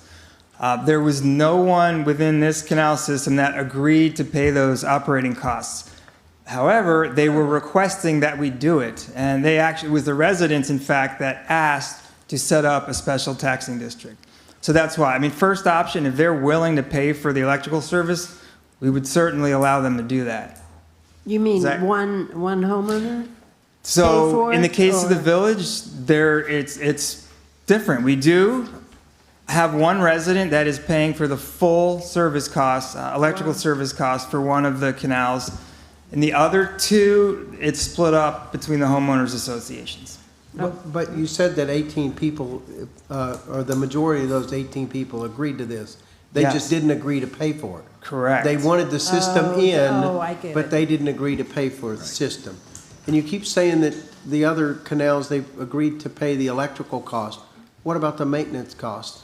No, the village does pay for that, for the maintenance. That was set up through an agreement. That was before I started, but we do have agreements, resolutions, agreements that were passed stating that the village would pay for the maintenance costs. So the taxpayers of the village are paying for those two canals to have the maintenance done, but the homeowners association or a private entity, a homeowner is paying for the electric, but the taxpayers of Alamrata are paying to maintain that system. That is correct. Okay, Yes. interesting. Anybody else? Is, I was going to see anybody else up here. is that money eligible for steward funds? So, Probably no, not. maintenance, no, it's not. Good question, but the maintenance costs are not included within stewardship funding. Oh, no, I appreciate it. Okay. Anybody else have anything? So open public comment. Does anybody have any questions or anything? Are we good? I have no one else signed up for public comment. Council? Do I have a motion? You have to turn your mic on. Oh, I'll move to approve after I turn my microphone on. I'll second. Marnie? Call the roll. Vice Mayor Horton, Yes. Councilmember Friedman, Yes. Councilmember Gillis, Yes. Councilmember yes. Bender, Yes. and Mayor Mahoney. Yes. Motion passes 5-0. Okay. John? Yep, tab 12 is a resolution of the Village Council of Islamorada Village of Islands, Florida, establishing the total amount of non-residential floor area and residential dwelling units, quarterly allocations, and the distribution of allocations between categories of the building permit allocation system for 2025 and providing for an effective date. Jennifer? Good evening, Council. And again, I'll echo everyone else. Congratulations, and I look forward to working with all of you throughout the next 2 years. So before you this evening, you have your annual resolution approving the distribution of building permit allocations for the upcoming 2025 calendar year. Section 30-474E of the Village Code of Ordinances requires that the Village Council establish the total amount of non-residential floor area and residential dwelling units that may be made available for the next annual building permit allocation system. Allocation, the quarterly allocations for that year, and the distribution of these allocations between categories. The attached resolution proposes a distribution schedule for 2025 as follows. The non-residential BPAS allocation for 2025 is 27,431 square feet and shall be allocated in Q1 of 2024, with unused allocations rolling over into each subsequent quarter for distribution. This amount reflects the total square footage available being rolled over from 2024, which was 20,261 square feet, plus an additional 7,170 square feet provided for in our comprehensive plan for 2025. There are 2 market rate housing allocations available for distribution in 2025. This resolution proposes to distribute 1 in Q1 and 1 in Q3. There are 54 affordable housing allocations available for distribution in 2025. 24 of these allocations are rolled over from 2024, and 30 are additional as provided for in our comprehensive plan, and those are available in Q1, and then unused allocations would be rolled over in each subsequent quarter. At this time, I'd recommend the approval of the resolution, and I'm here if you have any additional questions. The 54 affordable housing allocations, I didn't think to ask when we talked last time. Is that all early outs, or is there's like 2 or 3? I think there's 3 that are not early outs, the rest are early outs. Okay. No. Open public comment? Okay, first up we have Van Cadenhut. I be passed. Okay, next is Joe Wishmeyer.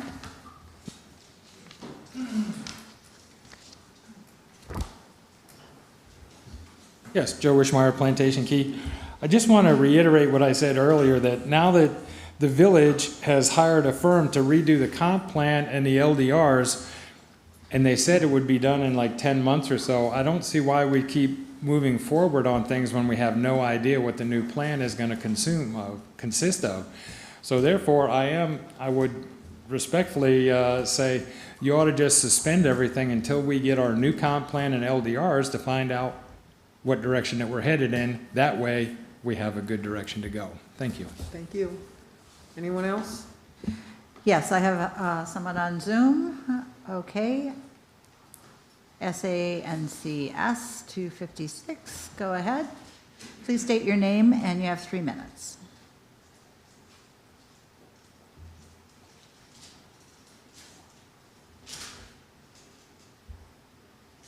Would you still like to speak? You have permission to talk. Please unmute.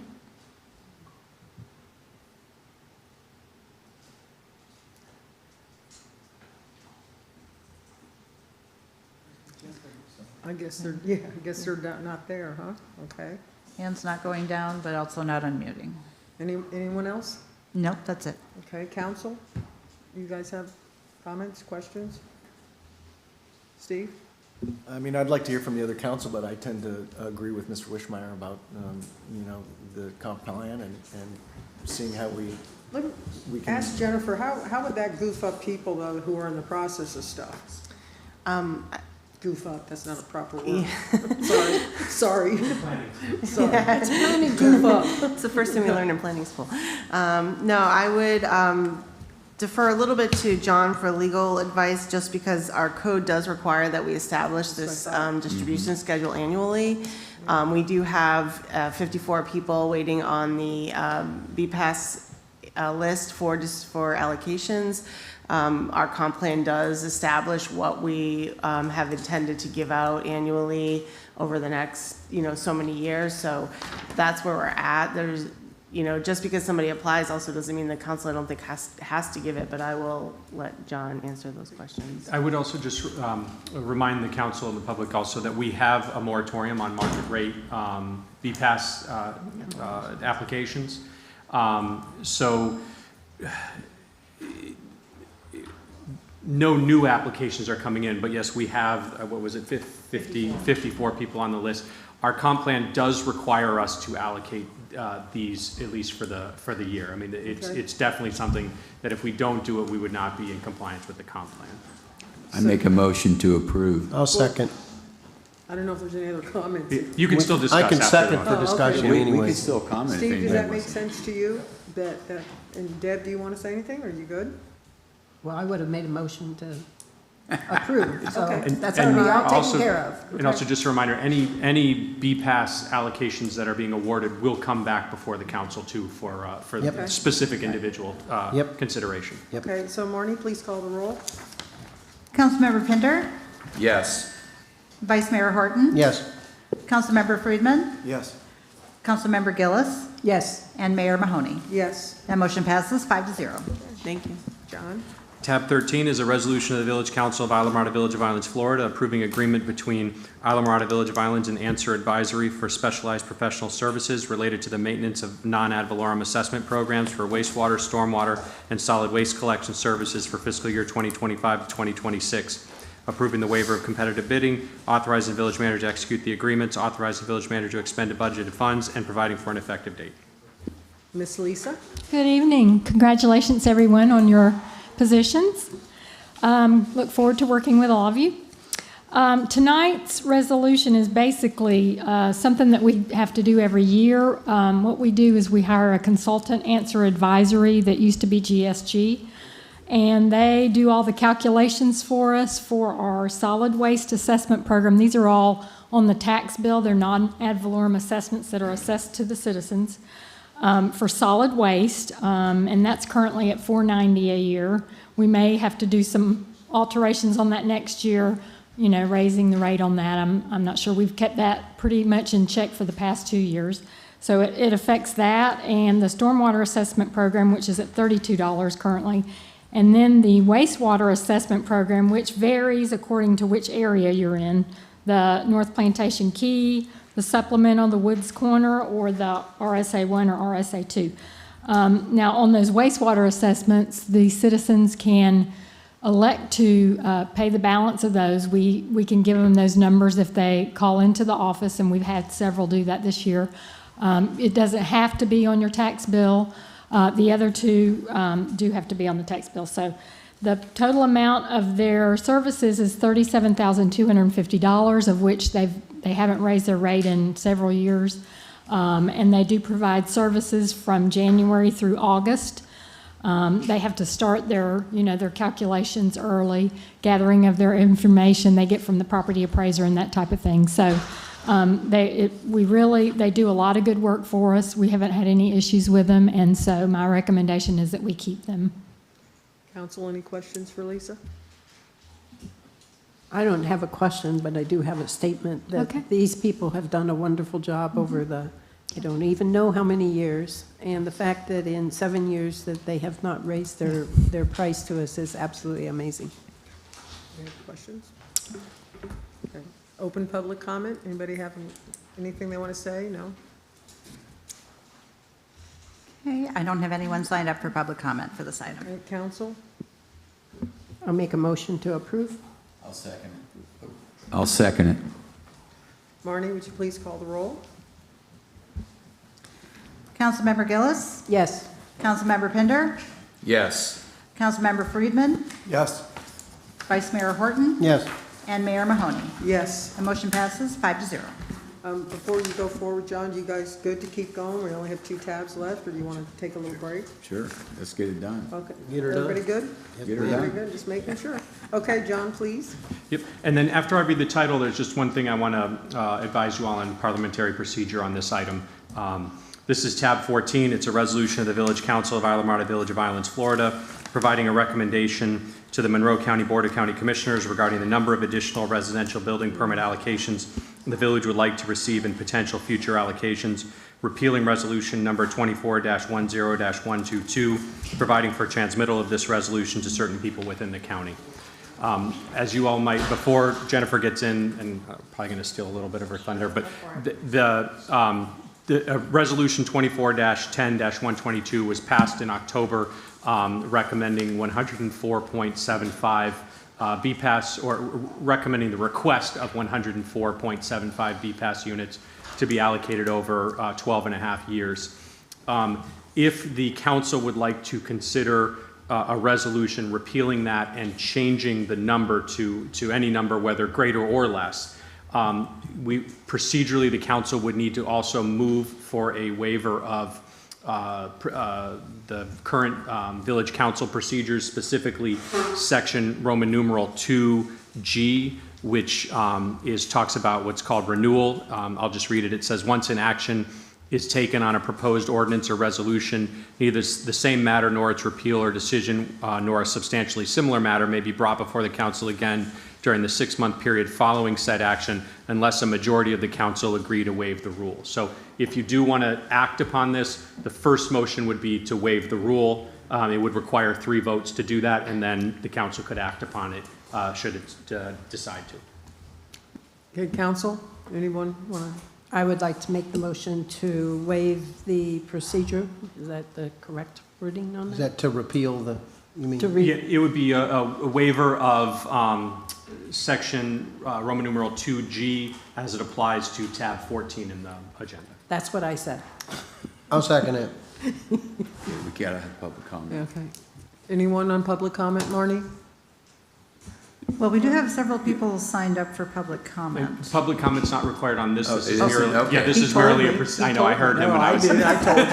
He's hazing you. We can't vote until she asks me to Exactly. tell her, and I He's did. hazing you. He's I know, hazing I've you. been Yeah, he's already- this stole is my just script. a procedural waiver, but there will be public comment. Okay. Absolutely, will be required on the substance of the item. Yes. Okay. Okay, so, Steve, you want to say something? Yeah, I'm not sure why we, this is for the 6-month waiver? No, this is for a waiver. So the rules that are in place currently for the council state that if the council has acted upon something, it can't be brought back. Yeah, for the 6-month waiver of the. Sorry, I was thinking of BPAS. Okay. So yes, it's for the 6-month the restriction on bringing this back within 6 months. It would be a waiver of that restriction. Okay, why are we doing that? Why do we want to do that? Very simple. I would like to discuss this decision that was made on 104.75 units to minimize the number of units. So I'd like to have that discussion, and I can't have that discussion, and we can't call for a vote on that item unless we waive that 2G, Roman numeral 2G. Right, so it just kind of seems to me, I mean, first of all, we received this request on the agenda. I don't know from who. It was from a council member. Okay. Are we supposed to say which Shouldn't we council know member? that? I mean, shouldn't that be on there, or no? I don't think I it don't- needs to be. Oh, I thought it was on there. I thought it was on when the agenda came out. No, it doesn't say who actually You know, requested it. Steve, Buddy and I were on the last council that decided on this, and the only reason I would, because trying to be open-minded, the only reason I would waive it with them is so I get their input since they're on the council now. That's the only reason I would agree. But we can do that in a discussion without, any sort of vote. We could have that Can discussion. we do that? And then we can open it up. We can't I make a don't think we decision can- on, no. we Exactly. can't override a previous No, decision. but we without can waiving it. discuss that and then I- decide later on if we want to bring it in to I- override that. You could I have the don't think discussion so. first, and then, yeah, you don't have to have we have to deal with the motion now because it's on the table, unless Right. it's withdrawn. But you can have the discussion first, and then after the discussion, you can bring the motion. The motion would be required to take action, but it's not required for the discussion purposes, that's correct. Buddy, do you want to say anything? How do you feel? I don't want to say anything. I'm going to go along just what you just said too. Just so to we can give hear them- everything. Yeah. Okay.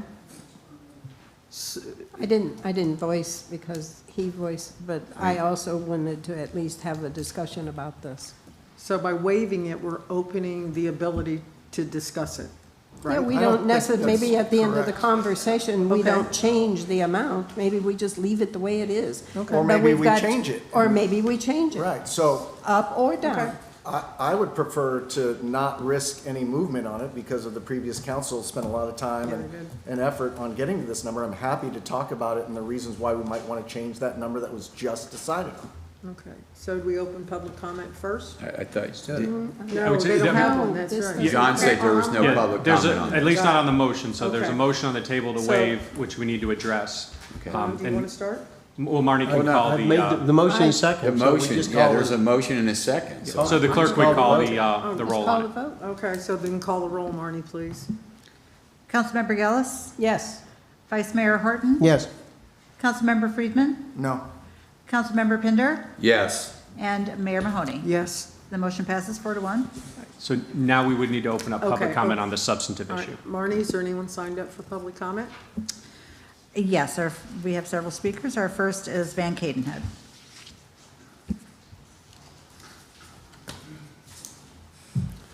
I'm Van Cadenhead from Alamorada. I think this is reprehensible to do this. I think it flies in the face of representative democracy. We had a 2-hour discussion about this, how many we needed at the time. It was a very good discussion, and I thought we came away with not the number I would have wanted. I would have wanted lower than 104, but it seemed to cover everything that we needed and left several left over. And just to do this, to have them 250, the discussion is wrong. To ask to increase the intensity and density of the population of Alamorada is just ridiculous. It's just we're way beyond overdevelopment as we stand and have been for some time. And if you don't believe me, look at the traffic and look at the infrastructure. Are you having a problem there, sir? His chair went down, sorry. Life is going down. I'm really sorry that we were proven correct, that the concrete coalition that was running to get on this council have now gotten into the majority to where they can pull a stunt like this. I think this is a ridiculous, obvious movement to increase the number of ROGO allocations that you asked for from the county. The county doesn't need to give us any more. We don't need any more. We didn't need any more 5 years ago. But the people that are in the concrete coalition, the building industry in Islamorada, and the people that support them in the Rotary and the Chamber of Commerce and the TDC, they all want to see continued growth and progress. And continued growth and progress should be in our rear view mirror, and we should be looking at how to try to save what's left of Islamorada and not how to fill it up and build out to the property lines of every piece of property that we have. So I'm against this. I'm sorry that you brought it up, but it does show right out of the blocks where this council is headed, at least on a 4-to-1 basis. Thank you. Marnie, who's next, please? Next up is Stuart Schaefer.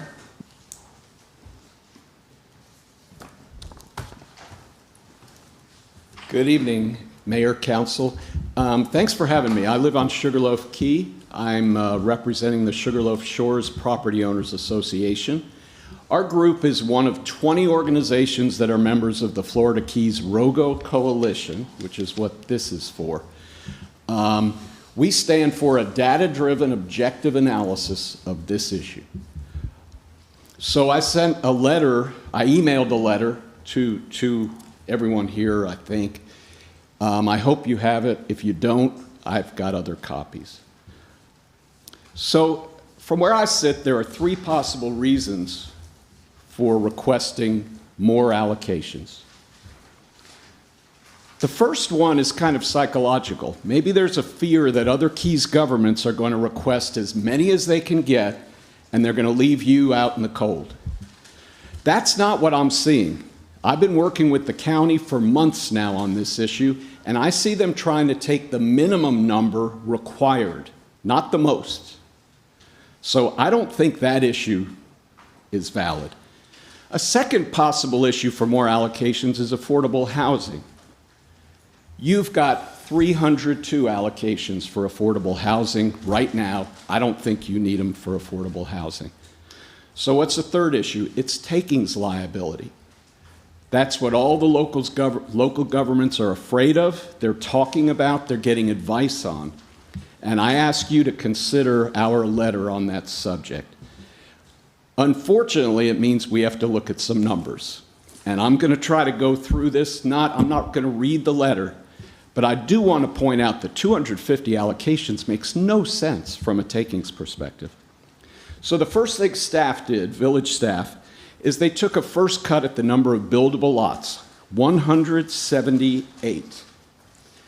And then there are 54 in the queue for more allocations. So you add those up and you get 232. Why do you need 250? That's a cushion of 18. You shouldn't have a cushion. No one, that makes no sense. Next thing I would look at is what are your currently available allocations and your soon-to-be available allocations.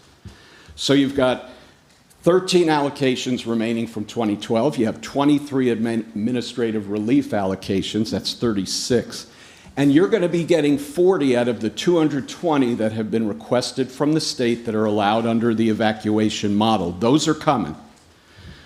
So that number's 76 allocations. That's 22 more than the 54 folks in the queue for allocations. So we're looking at some excess here. So I gave you a number of 232. That's the number of lots. You subtract this 76, you get 156. Then staff did a second cut at your buildable lots, and they eliminated some lots that really aren't buildable, the kind of elimination that the county has done as well to winnow down the list, and that was a total of 47.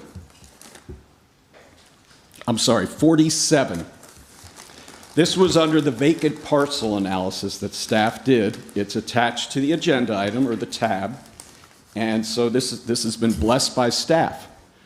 So that number, 156 minus 47, is 109. So you're at 109 And we haven't even talked about takings yet.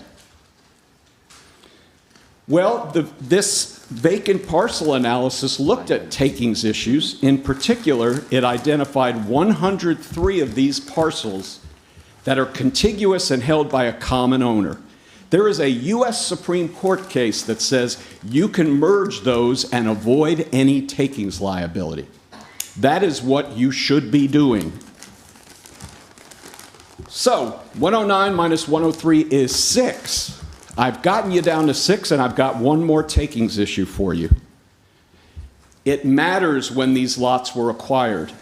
If someone acquired a lot after Rogo in 1992, they were warned that Rogos will someday run out, and they are unlikely to win a takings case. If they acquired the lot after 2012, then they're even less likely to win a takings case, because that was the year the entire Keys were told 3,550 lots or Rogos are being issued and then were built out. It was based on a carrying capacity study.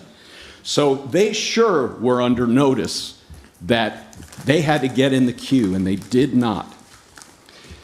Staff ran the numbers on the uncharacterized vacant parcels, and 68% of them were purchased after Rogo. You're not going to lose these takings claims. The actual number based on takings liability you should be requesting is 0. That is a takings analysis. So just to repeat, 0 is my bottom line, but you have 76 already available to you. You've got 54 in the queue. You don't need any more allocations. So I ask you to lower that 105, 104.75 to 0. Thank you. Thank you. I let him keep speaking because he represents a group. He should have had 5 minutes, so that's why. Next, Marnie? Next up is Dottie Moses. Can you set that timer for 5 minutes? Does she represent a group? Okay, good evening, members of the Village Council. My name is Dottie Moses, and I am speaking today as the president of the Island of Key Largo Federation of Homeowner Associations. Our organization, together with 19 other county groups, is a member of the Florida Keys Rogo Coalition. We strongly advocate for transparent, data-driven analysis of the impacts of additional Rogos before any further residential building allocations are issued in Monroe County and the municipalities of the Florida Keys. We respectfully urge the council to pause any decisions regarding additional BPAS units until the potential effects on public safety, infrastructure, and the environment have been fully evaluated. The rate of growth ordinance was put in place to carefully manage the pace of development in the Florida Keys. Its primary objectives are to protect our sensitive environmental areas and to ensure the safety of the residents, especially in the event of an evacuation. Given that the evacuation safety is a key aspect of both Rogo and BPAS, it is critical that you first hear from Jonathan Rizzo, the warning coordination meteorologist for the National Weather Service in Key West. His presentation on hurricane forecasting in the Florida Keys is scheduled for tomorrow at the Monroe County BOC Special Workshop Meeting, and we encourage you to attend or watch. In addition to these concerns, Islamorada is currently grappling with significant unresolved infrastructure challenges. For example, the level of service on US 1 is failing due largely to the severe traffic congestion in the Islamorada area, which continues to worsen. Moreover, the Islamorada sewer system has experienced 8 major pipe breaks, an issue that remains unresolved. These breaks typically occur during high occupancy weekends, raising the question, is the problem an engineering failure, or is it simply a matter of inadequate capacity? Without a clear analysis, how can you justify adding more BPAS units that could only exacerbate these existing problems? Furthermore, during the recent county infrastructure workshop, we learned that there is a critical electrical transmission capacity problem between Islamorada and Marathon, particularly during peak usage periods. The drinking water pipeline is also under severe stress, with pressure reductions in place until the pipeline can be replaced. Unfortunately, replacing the line will take decades and cost billions of dollars. Those infrastructure challenges are not confined to Islamorada. They affect the entire county.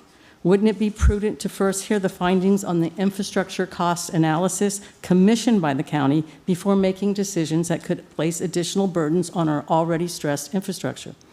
How can you make informed decisions about future growth when the full scope of infrastructure costs, both present and future, has not been fully analyzed? What is even more concerning is that none of this crucial analysis has been conducted by the council itself. Yet you are being asked to approve an increase in BPAS units with little or no understanding of the potential long-term impacts on the county's infrastructure and quality of life. For the safety and sustainability of the whole community of the Keys, we respectfully request that you postpone any decision on BPAS allocations until a comprehensive analysis of the infrastructure challenges and associated costs have been completed. Only then can you assume that growth is managed in a way that is responsible, sustainable, and truly in the best interest of all the residents. Thank you for your time and thoughtful consideration. Thank you. Marnie? Next up is Ann Olson.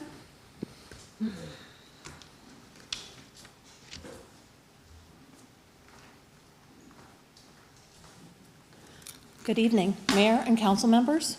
I'm Ann Olson. I live on Summerland Key, and I'm president of a Keys-wide organization called Last Stand. That's who I'm speaking on behalf of tonight. I also support the work done by the Florida Keys Rogo Coalition over the past few months.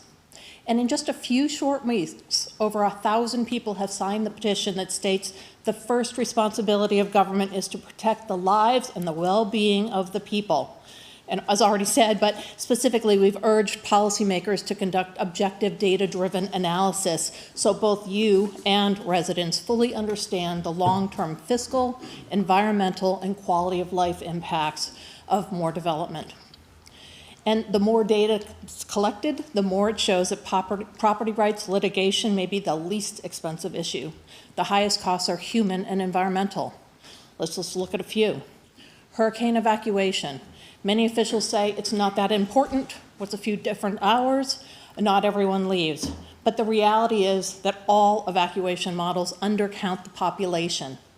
The Florida Commerce Model considers any house unoccupied on April 1st as vacant for the entire hurricane season. This ignores the vast proliferation of vacation rentals and our houses that are anything but vacant. And still, this model says that we are maxed out. And according to the county's public opinion surveys, 86% of Keys residents are concerned with increasing evacuation time or even getting out during the next evacuation or hurricane.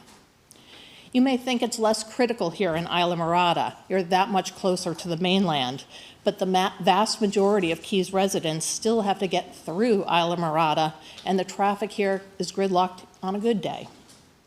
When we look at the emergency management models, they count less than 3/4 of the population and consider the evacuation done at the county line in the middle of the flood-prone 18-mile stretch, just a few miles north of Key Largo.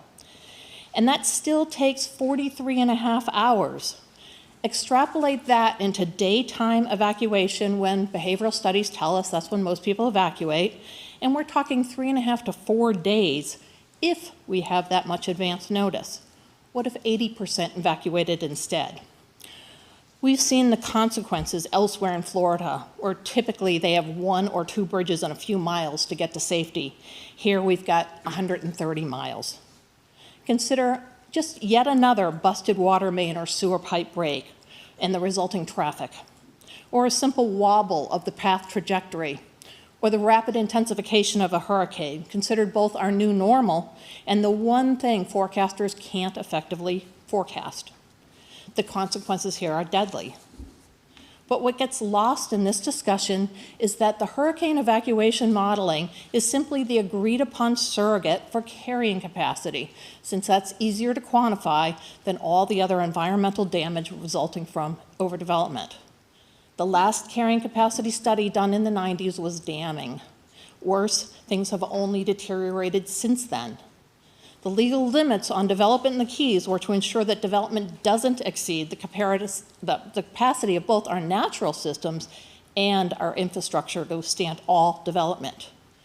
These impacts are plain to see, but there's a lot of scientific studies that back them up as well. Some basic facts we can look at: the reef, it's 98% dead. It was in far better shape back in the 90s when the growth limitations were first established.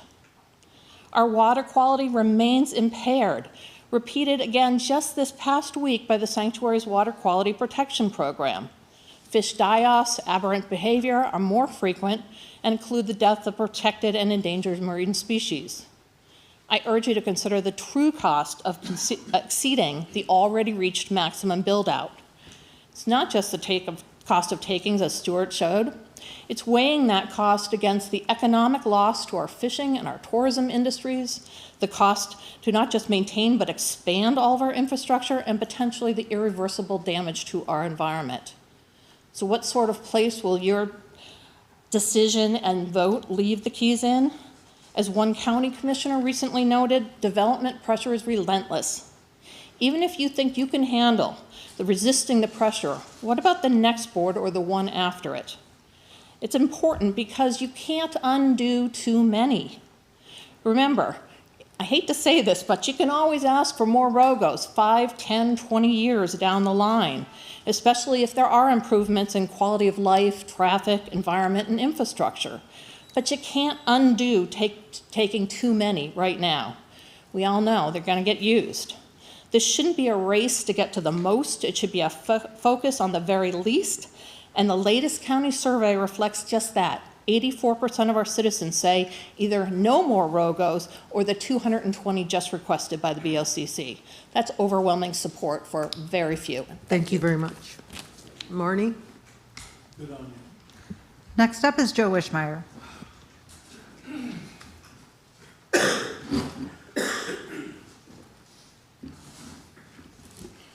Yes, Joe Wishmeyer, Plantation Key. First thing is I would like to challenge the legality of revisiting this issue that was discussed and voted on by the previous council. It seems to me that this issue had come up before, and Mr. Quick said the only way it could come back if one of the members of the agreeing team were to bring it back. I don't believe that that happened on this, so therefore I don't even think that it's a legal way to come about doing this. I'll refer to Mr. Quick again. He can go ahead and take care of that. Next, I would refer to the email that was sent to the council members. The gentleman went over, I'm not going to go over all the numbers that he just quoted you, but one thing I would like to say, that the figures that he quoted do not even include the 300 early out permits that you've already gotten. The 109 is every single buildable lot in Isla Mirada. Do you really want that for our future generations? What about green space, our traffic and water and schools? Enough is enough.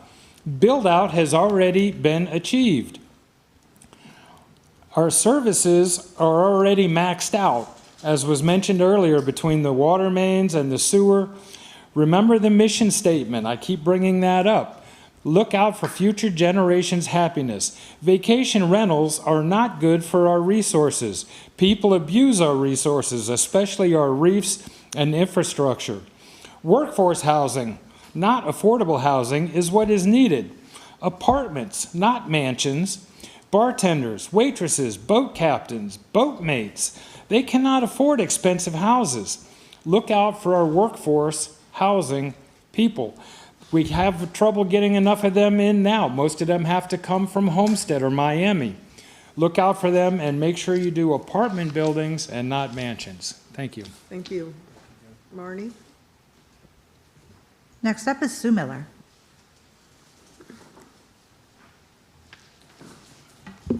Sue Miller, Lower Matacumbe. In light of all of the drastic storms we've seen heading towards Florida in the last few months, it's just unbelievable that we would, in a coastal area like ours with one road out, would want to keep building. We have sea level rise. We have a 18-mile stretch that could likely be flooded before we even get our people out. It's just unbelievable that we would want to build more. In 2012, the study showed that we could feasibly accommodate 280 new homes. Then the state gave us another 300.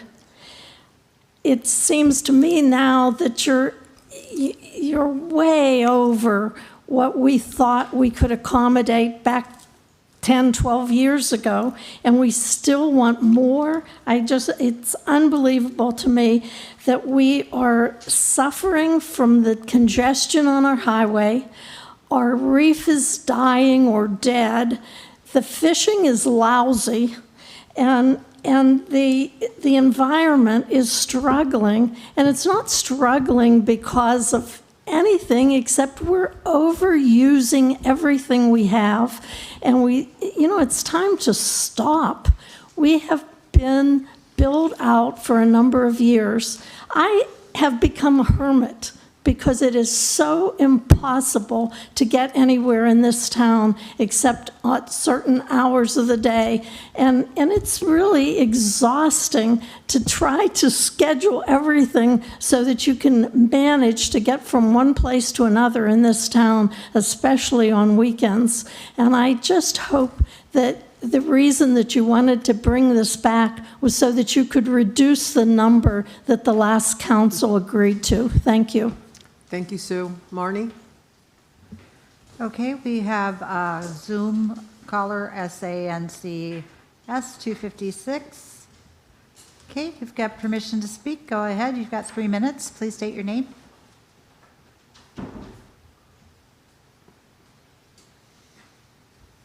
Hi, hello. Can you hear me? Yes, we can. Thank you. Hi. Sorry, my internet's really spotty out here. Hi, thank you for taking the time to listen. I had raised my hand a little earlier, and I think that my internet was delayed. It's on a separate topic. It's back on the topic of Canal 147, the air curtain. I'm not sure if this is the right time to speak about that, or if we need to do that at a later time. But I am a resident of that canal, and I'm in opposition of moving forward with this. Yeah, she was trying to get, what I heard was she was trying to get on before on the air curtain one, and she wasn't able to, and she wanted to voice her opposition to that. Oh, okay. That was what I couldn't heard. understand her. Thank you. Marnie? Is there, oh, sorry. There's no one else. That's it? That's it. Okay, public comment is now closed. The reason I voted just to rehear it is because I feel these two should have and you, Steve, too, should have the ability to listen to how they feel. So, go ahead. One of you guys want to start?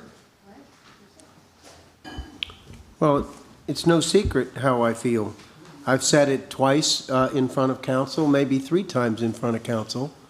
I think that there are multiple reasons to follow the direction or the recommendation of our planning director. I feel like we risk putting a burden on the taxpayers of Islamorada if we don't at least have the number that is sufficient to cover any takings claims.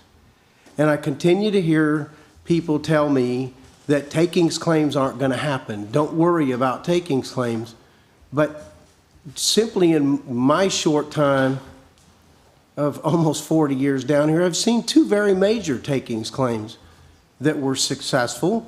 Well, they were successful because they didn't have to go to court. They were settled out of court. And that was the 6 lots down on Sojourn's property, and that was everything on Captain's Cove.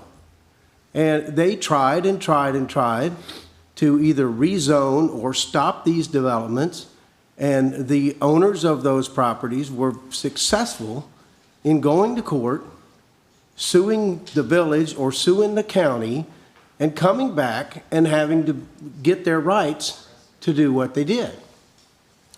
So, I mean, I'm not a lawyer, but I've seen it happen. And I think it's irresponsible to say that it's not going to happen and that we don't have some type of buffer. Now, I've said it to the previous council and the council before that, that if the state is willing to give us more, that we should take them all. I am not saying that we should use them all. I'm saying that the community as a whole when we develop our comprehensive plan and our land development regulations, should all weigh in and come to a determination of how or if we allocate any of them. But I'm saying that I feel like it is irresponsible on the taxpayers of Islamorada to just simply say, it's not going to happen, because it's happened before. I continue to hear people say that our infrastructure is overwhelmed. But yet, when you talk to the professionals at the aqueduct, they say, look, we're only changing out the pipeline because the pipeline is 50 years old and it's reached its lifetime. We can, if we would have put in the proper cathodic protection, and if we would have known that we would have used a different metal in our high salt environment, that we would have had a pipeline that could have lasted longer. And so now they know what they know, and they're putting in a better pipeline. But they can certainly handle, according to them, a lot more flow. The co-op is telling me the same thing. Don, if you want to throw in 2,000 more houses, we do not need to increase our infrastructure whatsoever. We've got the power. Now, so I'm listening to these professionals that bring our power and bring our water. And yeah, we've got a sewer problem, and that's a problem that we've had since we wrote that first contract. And we need to fix that. And we know we need to fix that, and I don't think there's anybody up here that would disagree that there is a way to do it, and we need to work on that, and that's something that's going to be put on these 5 people's shoulders. But, you know, there was a poll taken in Islamorada, and I believe that was 60% or more that said they weren't against more houses being built in Islamorada. I think that it's just irresponsible for us to say we're not going to take any, and those things vanish, and we're sitting here all of a sudden realizing that takings claims can happen, and we don't have we don't have an insurance policy. So I think it's incumbent on the citizens, the taxpayers and the citizens of Islamorada to come to these meetings while we're developing our comprehensive plan and writing our land development regulations and weighing in heavily. And I don't mean just, you know, the 17 people that showed up at the last workshop. I think that we need to find a place where we can get 200 people to come and get them engaged in this system and get a real honest to goodness feel for what the citizens in Islamorada want. But at this point, listening to the people that tell me, don't worry, it's not going to happen, when I've already seen it happen, and maybe they don't go to court, maybe they don't get themselves into court because they've realized that they have the potential of losing, they turn around and settle out of court. And I've seen it happen. So I'm going to say it like I said it at the last 2 or 3 council meetings that I've been in front of. Whatever it is that the number that our planning director says we should take, I think that we should take them all. But I am not saying that we need to use them all or that we're going to use them all. But I'm saying it's just not responsible to put that burden on the taxpayers of Islamorada in the event there is a failure in a taking claim, and that's all. Deb, do you want to go? Sure. So I'm probably not quite as strong as Don on this, but I agree. I sat through that takings presentation by the lawyers that said very few of them actually win in court. But I also agree that I believe that several of them settled out of court, and we have no way of tracking those.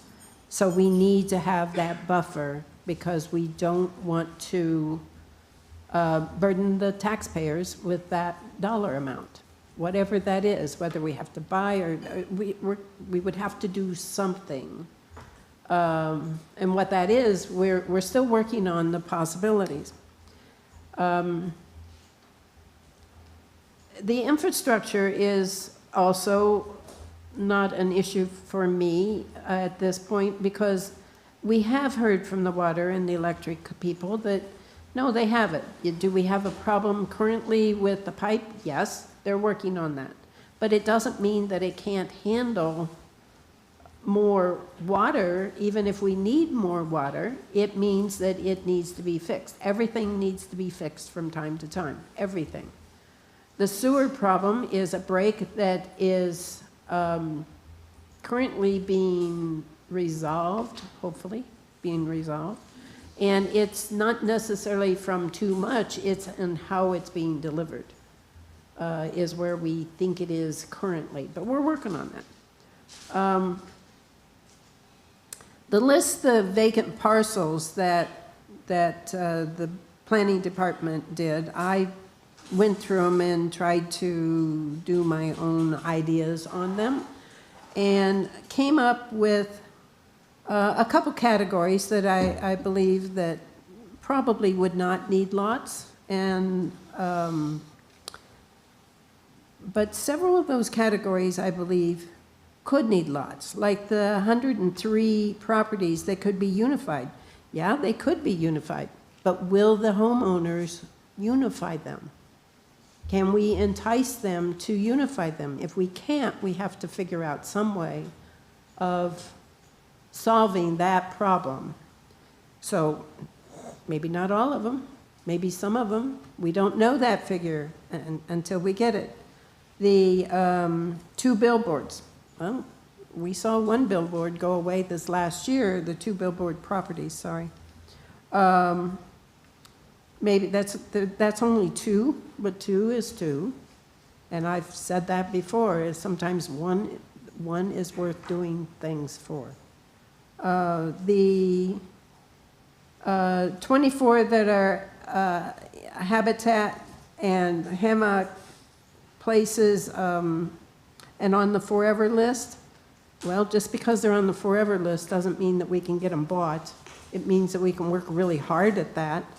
So I kind of cut that in half to come up with something. And the 8 parcels that are in Tavernier, sorry, you know, they've already got a restriction on them to not be used. I'm sorry, they can be, they cannot, we would need to have permits for those because they're not allowed to be accessory units. Anyway, so my figure is not 250, but my figure was more than 105, we'll call it. I also believe that part of the how they came up with 200 or 105 was that they used 1 per quarter for the next 12 and a half years. I think 12 and a half is right. And I was struggling to get to that math, but somehow 1 per quarter, 4 per year does not work for me. I would like to see a couple per quarter. That might include the affordables that are passed out also. That's to be determined. That was allocations as a whole. So I would like that moved up a little bit.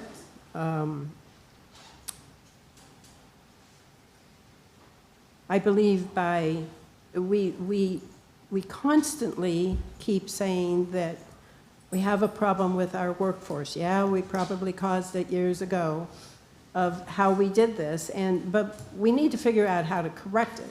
And if we don't correct it, everybody here is going to be second and third homes, $1 million homes, so we need a way, and we can't do it without some permits somewhere. We do have the early outs. If we use all 300 of those in the past studies, and I do not have that figure in front of me, I couldn't find it in my very old notes, we need a whole lot more to meet the affordable housing requirements that we would think that we need to sustain what we've got, then 300. It was 15. We're, how much? 1,500? Yeah, say, that's, I remember something like, it was, oh, this is several years ago, like 7,000 for the Florida Keys. But I don't remember what the island money, he's saying 1,500, whatever. All that being said, there's something that I learned during my council review, agenda review, that I think should be a factor. That the county can get 250 as a 220, I'm sorry, as a total for the fact that they did the math and they think that they can get 220 as a total for the keys without much argument from the state. Mm-hmm. Anything over and above that 220, now that's not Islamorada, that's the county as a whole. That's including Islamorada. Anything over and above that needs a legislative action. The legislative actions will take time to manage. I'm not saying that we should or shouldn't do that. I'm just saying time is always a factor in what you do. When we talk about building, time is money. When we talk about solving problems, time is very much a consideration. Out of that 220, it has been quoted to me, I don't know where 40 came from for sure, but it's been quoted that Islamorada would get 40. We just keep that in mind. That's part of that conversation. I appreciate the opportunity to weigh in on this. And I think that's all I got at this point of time. I'd like to hear from others. You want to go? Yeah, I think that the public should know who brought this to the agenda. Isn't that protocol? I have no clue. Sure. Councilman Horton requested that we add this to the agenda. Okay, thank you. And I supported it. So you talked about it together? No. Or, okay, just checking.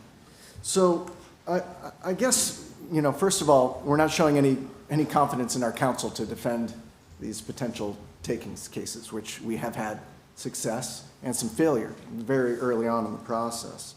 I also think that we need to be focusing in on our infrastructure. We've had, what, 9 sewage breaks in the last year, few years. And, you know, I'm listening to my constituents, the people that got me this seat, and I'm listening to thousands of people that just showed up to this podium in the form of a handful of people, said, we don't need this, we don't want it. That's who I'm going to listen to. So should this pass as written like this, I think it's a lesson to everybody out there that if you don't like something that we vote on, just wait for a new council and then just, you know, change it, just like the overpass. And now with this, you don't even need to wait that long. We could just get a few people on council to waive the 6-month waiting period in terms of what a decision of a capable council had made previously. So I object to this whole situation, and I would just like to say that we need to be really careful here, because if we just keep, you know, throwing numbers out there arbitrarily, I think that's a bigger risk than what Mr. Horton is worried about. Mr. Pender? Well, I'm going to look at it from a different approach, because I don't think there's many people that have been sitting in this room. My family homesteaded here in the middle 1800s, the Penders and the Russells. And I'll tell you something, Steve, you're a fishing guy. My grandpa fished for $3 a day. You know what? Where are the new young generations going to be able to live that grew up here, want to live here, want to work here? And I mean, I've seen in the 4 years I've already served, young people. Richard Black is a fishing guy. It took him probably, he had been in the system, I don't know how many years, and him and his wife called me and, you know, hey, they owned a lot, they bought a lot, and they can't get a permit. Okay, what about the people that want to live here and work here? I've been all over the state of Florida. There are cities that are building workforce housing successfully. But you know what? We talk about it. I've been watching in this town for 20 years plus. We talk about affordables, and the minute we go to do it, we got people saying, you can't do that, you can't do that, you can't do that.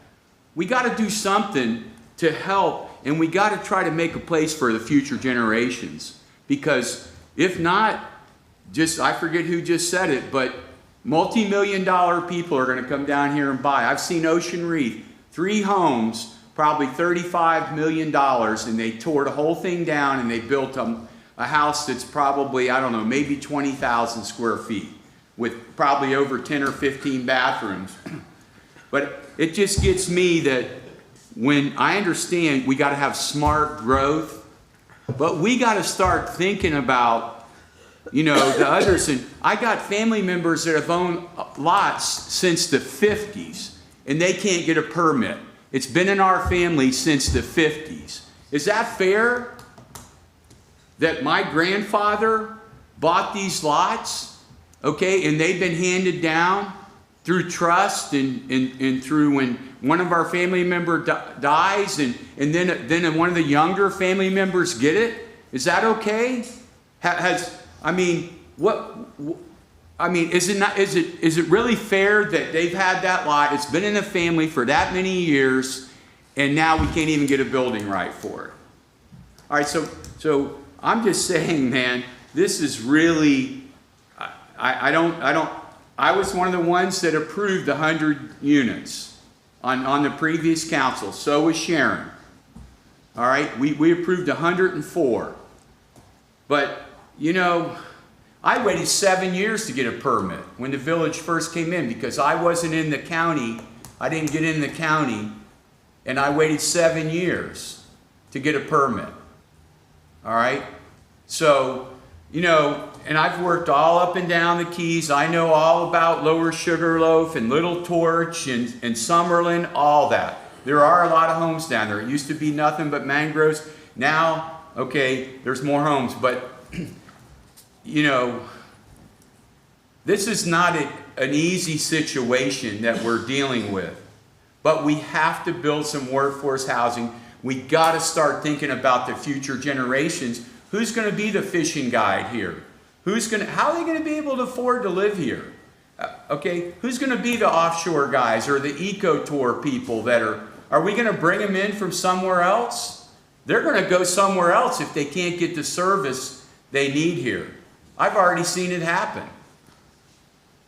From the Islander, from Chico Lodge, and then it's just rates go up. Most of these hotel people around here have to bring people from the mainland. The sheriff brings people, they go to Homestead in Miami. Firefighters come from Miami. What are we going to do? There's not going to be anywhere for these people to live. And you know what? A lot of us sitting in this room have lived off tourism our whole life. Okay? Tourism.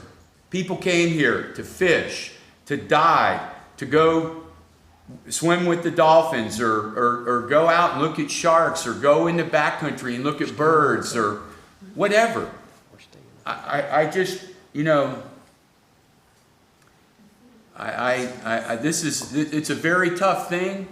But and what gets me is when newcomers come here and then they want to try to stop us with what? If my great-grandfather and grandfather and father said, no more, and cut it off, a lot of people wouldn't be in Alamorada today. But they would have stuck with their decision. Okay. Well, so I would say that both of you who voted for this, I would make a motion to table this for 6 months. There's no hurry on this. And then we can open up the discussion again. Jennifer, is there a time limit on this? Well, if you're looking to change the previous council's decision and get information back to the county, the Board of County Commissioners needs a decision from you by their December 11th meeting. That's when they're looking to make some directives to go back to the state. So they told me they were looking for a final number or something from you by December 11th. Yeah. So well, I'm not finished yet myself, because I'll tell you something. There's people sitting in this room that I guarantee you in the last 4 years has built houses, but it's okay to go get a permit and build houses, but then if you're gonna live in a glass house, you shouldn't throw stones at people. Don't you got yours and now you're gonna try to stop somebody else? Come on. I think we need to have a limit on what we do and everything. And then the sewer thing, look, we're in an environment that salt water runs. Most people don't know, but the salt water runs through, right here, Little Snake Creek runs under the road from the bay to the ocean. And some of the problems down here are unique, which people, I was a wastewater contractor. I sewered the federal Key Deer Preserve on No Name Key that had never been, it had been off the grid. I worked in the Cudjoe Regional Project from Lower Sugarloaf to Long Beach Road to the north end of Big Pine. And you know, we keep blaming this on infrastructure. Well, number one, it's a very tough environment. And I can tell you that in Big Pine Key that there's canals that did not have nice, pretty, pristine water in it. But today, you know, 8-10 years later, by getting the whole thing sewered, it is, and I know a lot of people down there didn't want it to be sewered, but it is, today it's thriving. If you drove to some of those canals in Big Pine Key and see the fish and the clarity of the water. But the thing with this is, how do we know it's not something washing the bedding out? But I mean, it could be hammering. There's many things. So we can't say that our infrastructure is not, that has nothing to do. There's an issue there because there's a problem where the water moves underneath in the rock and could cause that if it moves to fill the bedding of it, and then when that thing hammers a little bit, when the pressure changes, okay, that can cause that pipe break, which, okay, in my opinion, one of the village managers years ago should not have brought wastewater in-house, okay? Because we let the guys off the hook that put our main line in from Islamorada to Key Largo. That's right. All right? But that's my own personal opinion, and I worked on that job as well. I worked with Lane. I don't agree with what the village did with that. But anyways, I've said my piece. I don't believe that, you know, I think we need to have smart growth, all right? There are the whole state of Florida is doing redevelopment. I just came from Dunedin, and it's remarkable what they have did in Dunedin and how that town is so beautiful. The people are so nice, the bike paths and everything. So, you know, I don't know. Anyway, Sharon, I'm done. Okay. I spoke my piece. When the last time we sat here, people say we have all this and all that. Jennifer, what is the magic number to cover everything, and what do we have? I hear so many different things. I'm confused that, you know, and as far as the infrastructure goes in the water and the electric, I certainly don't want to push the water and electric to it's capped off, we're done. To me, that's just silly. I mean, we need to, that is an issue, the amount that we push through the water and the electric and everything. So I don't really agree with that. I don't agree with taking 250 at all. I know you want to cover everything, but what scares me the most is the people who are going to be sitting up here years to come. They can do exactly what you guys wanted to do tonight and change something. And there's no guarantee if we take the 250, they're going to be safe and we'll just sit on them. I don't trust that because I don't trust people. Sounds good. But I agreed with Mark and Elizabeth that night, and it sounded to me that night that the 105 covered everything. Does it, Jennifer? There's no magic number, Oh, right? I wish there was. So, I mean, we did the analysis that we were able to do in the time that we had. There's still additional analysis that we could do. I think at that night we discussed, we didn't look at each individual property as far as when they were purchased, because, that plays a factor and certainly in takings claims. Sure. So we didn't look at that. And there's some other things that we didn't look at, but, the number I gave you was a cushion number, yes, to cover all our bases. All of this was done by humans. Humans make mistakes. I'm certainly not infallible. My staff is certainly not infallible, and I wasn't going to give you a number that I thought would be right, and then, we find out, oh, well, we actually have, 10 extra vacant parcels that we didn't find out about. So that's why I came up with the number that I came up with. Am I married to the number? No. Does it, matter to me one way or the other? No, I was giving you the analysis so that you guys can make the decision that you feel is in the best interest of the village.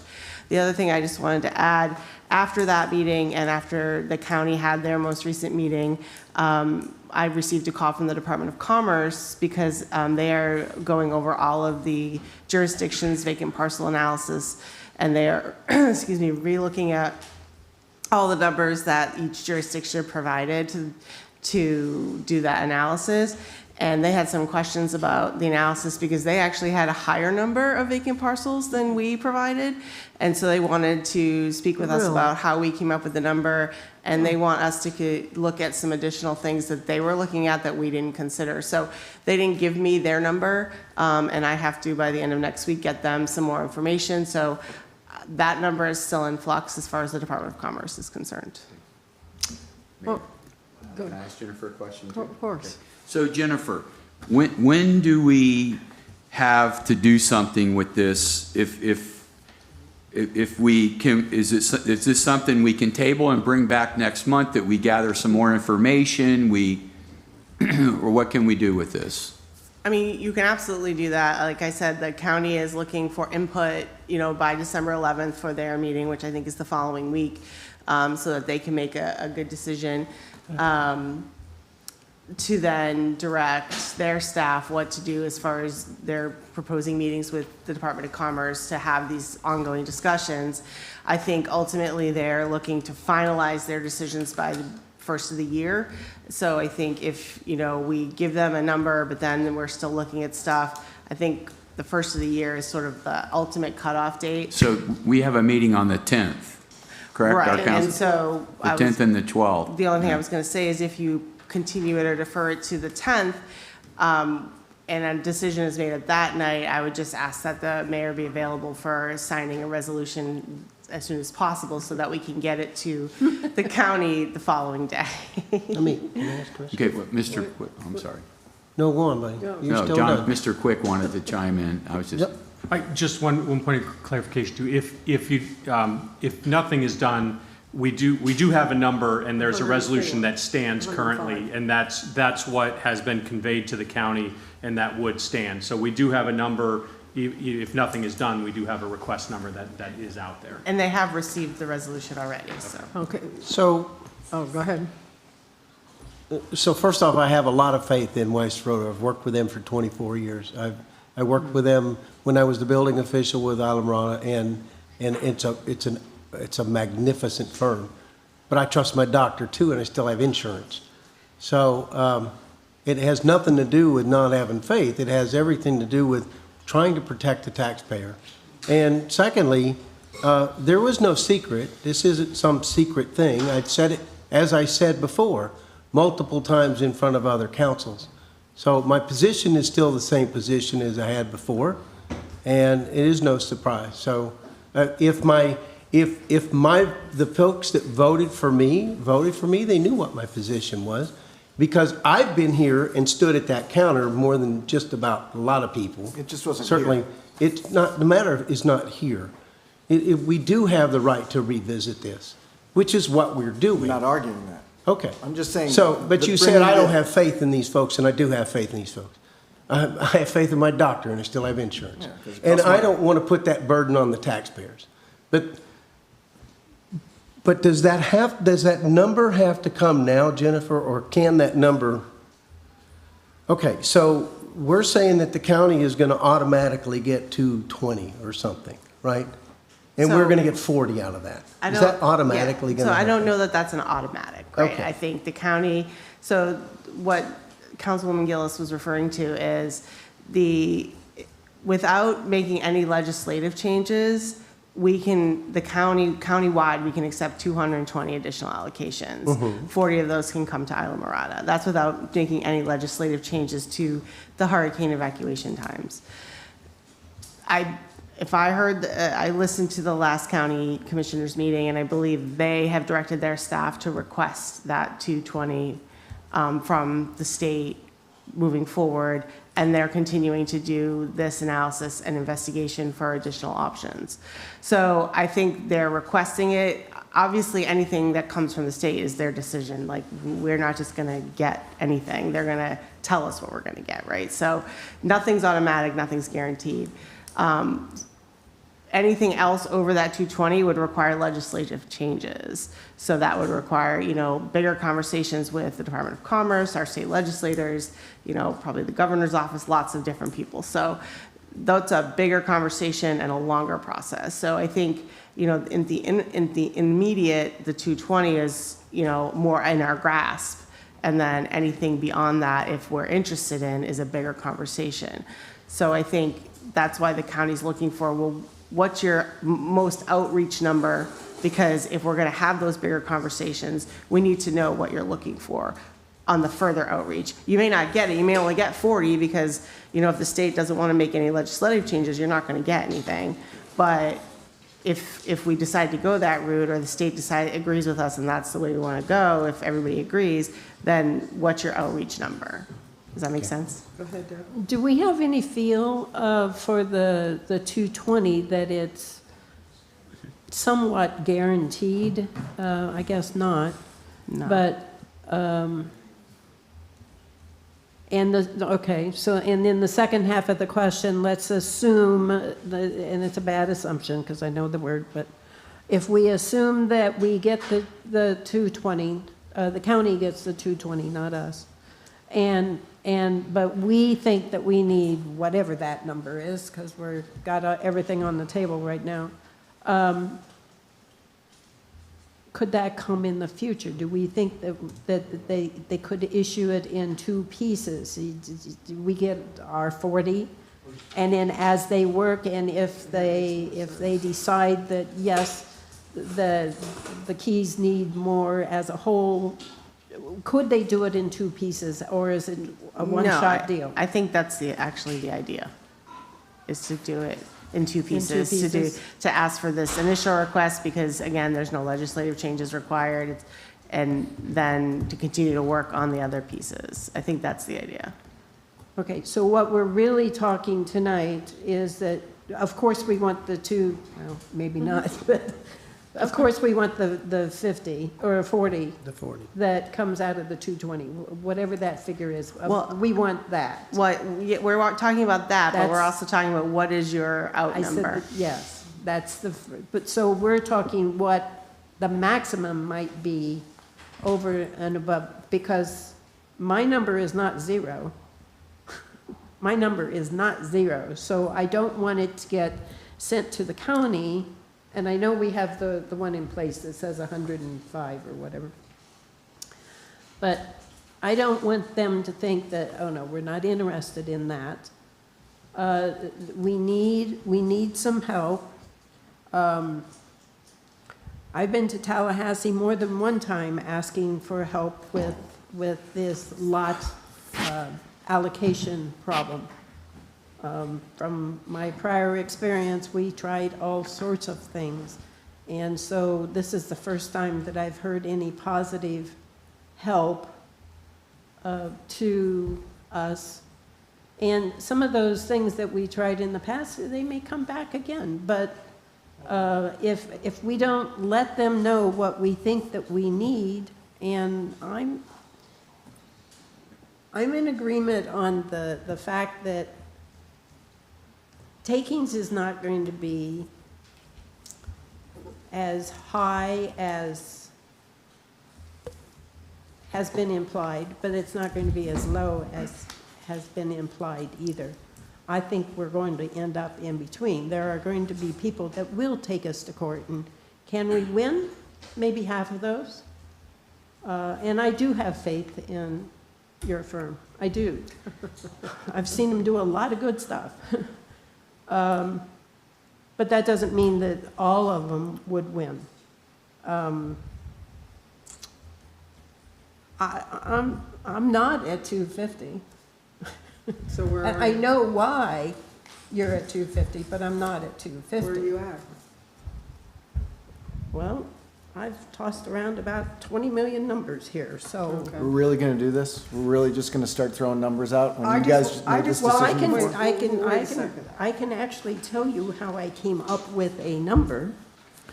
I just I'm want to not see- sure that that's my final answer, but I can tell you what I just came up with. I just want to on see this how piece of far paper. apart we are. That's all I asked for a number. That's all. The reason I asked. Listen, I don't want to see we have 190 vacant lots. I don't want every one of those built. Hell, heck no. I say, you know, and no, I'm not anywhere near 250. I'm sorry, I'm not. But I want to make sure we are covered because I don't trust what people can do, just like this is going on now with the next council. Oh, let's give them all out now, you know? So that's Yeah, what but scares me. That's the question I had for you, Jennifer, is Scares me.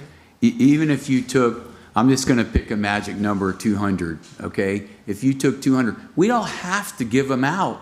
We can stretch them out 20 or 30 years and whatever the next council. We don't have to give them all. And I don't think anybody up here is saying, let's give them out. Let's give 50 a year out or something. No way. I think we were only given 24 a year or something, you know, over the period of from when I waited 7 years for my first permit. That's right.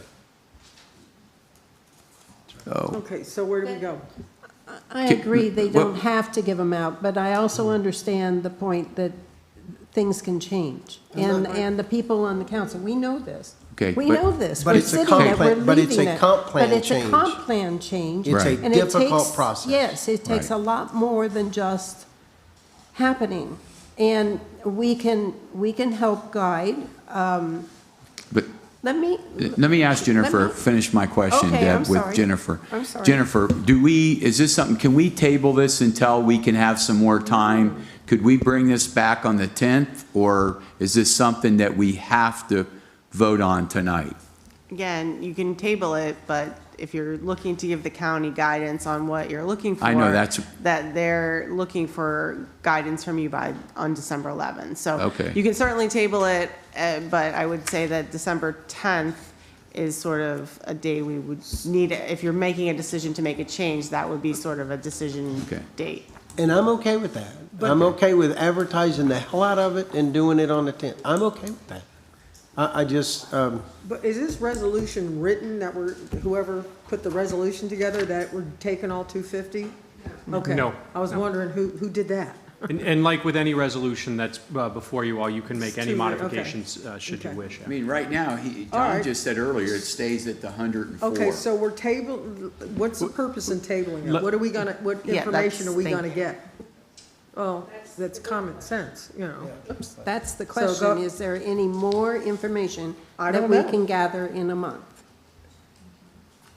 Or are we just Well, tabling if that you to guys give want to stay time? here until midnight and No. hash this out like we did at the last meeting that we did. So how is it going to change next month? That's my question. We can stay tonight, we can stay No. on the 10th. I don't want to stay late either night. But is it going to change, or are we going to have the same arguments on the 10th? So, That's why I made a motion to table it for 6 months. but in 6 in months, six- everything's gonna be gone. You still have the whole 104. Yeah, plus the 40. There's, This is the decision that you guys worked I very know. hard on, lots of hours on this. I don't want to have to go through that again until I have to. I understand. I just thought they had the right to voice their opinion, so. Go ahead, John. so I'll just put a number out there, 150. And I have some paper justification, it's not overly clear. Sharon, that's what I said that Yeah, night. it was- I said It's 150. it's 150, but I want the .75 to make it even. So I want to be able to utilize that .25 that we've got out there, but. So if that's 149.75, that's fine with me. Does anybody want Is to? that 150 plus the 40? No, That's 150. right. So 110 then you want? No, because it's not in addition Yeah, to. the They would the give 40 us is the not 40 separate. and they would take it off the 150. Correct. Oh, I didn't know they'd subtract. Oh, yes. Okay. At least I say that more definite than I should have. So I don't know, so where do we go? I would say that we table it till the 10th meeting and make sure everybody can get themselves, have a good understanding and get educated because of what's what. I'll second. Can I, just from a procedural standpoint, can I, and it might sound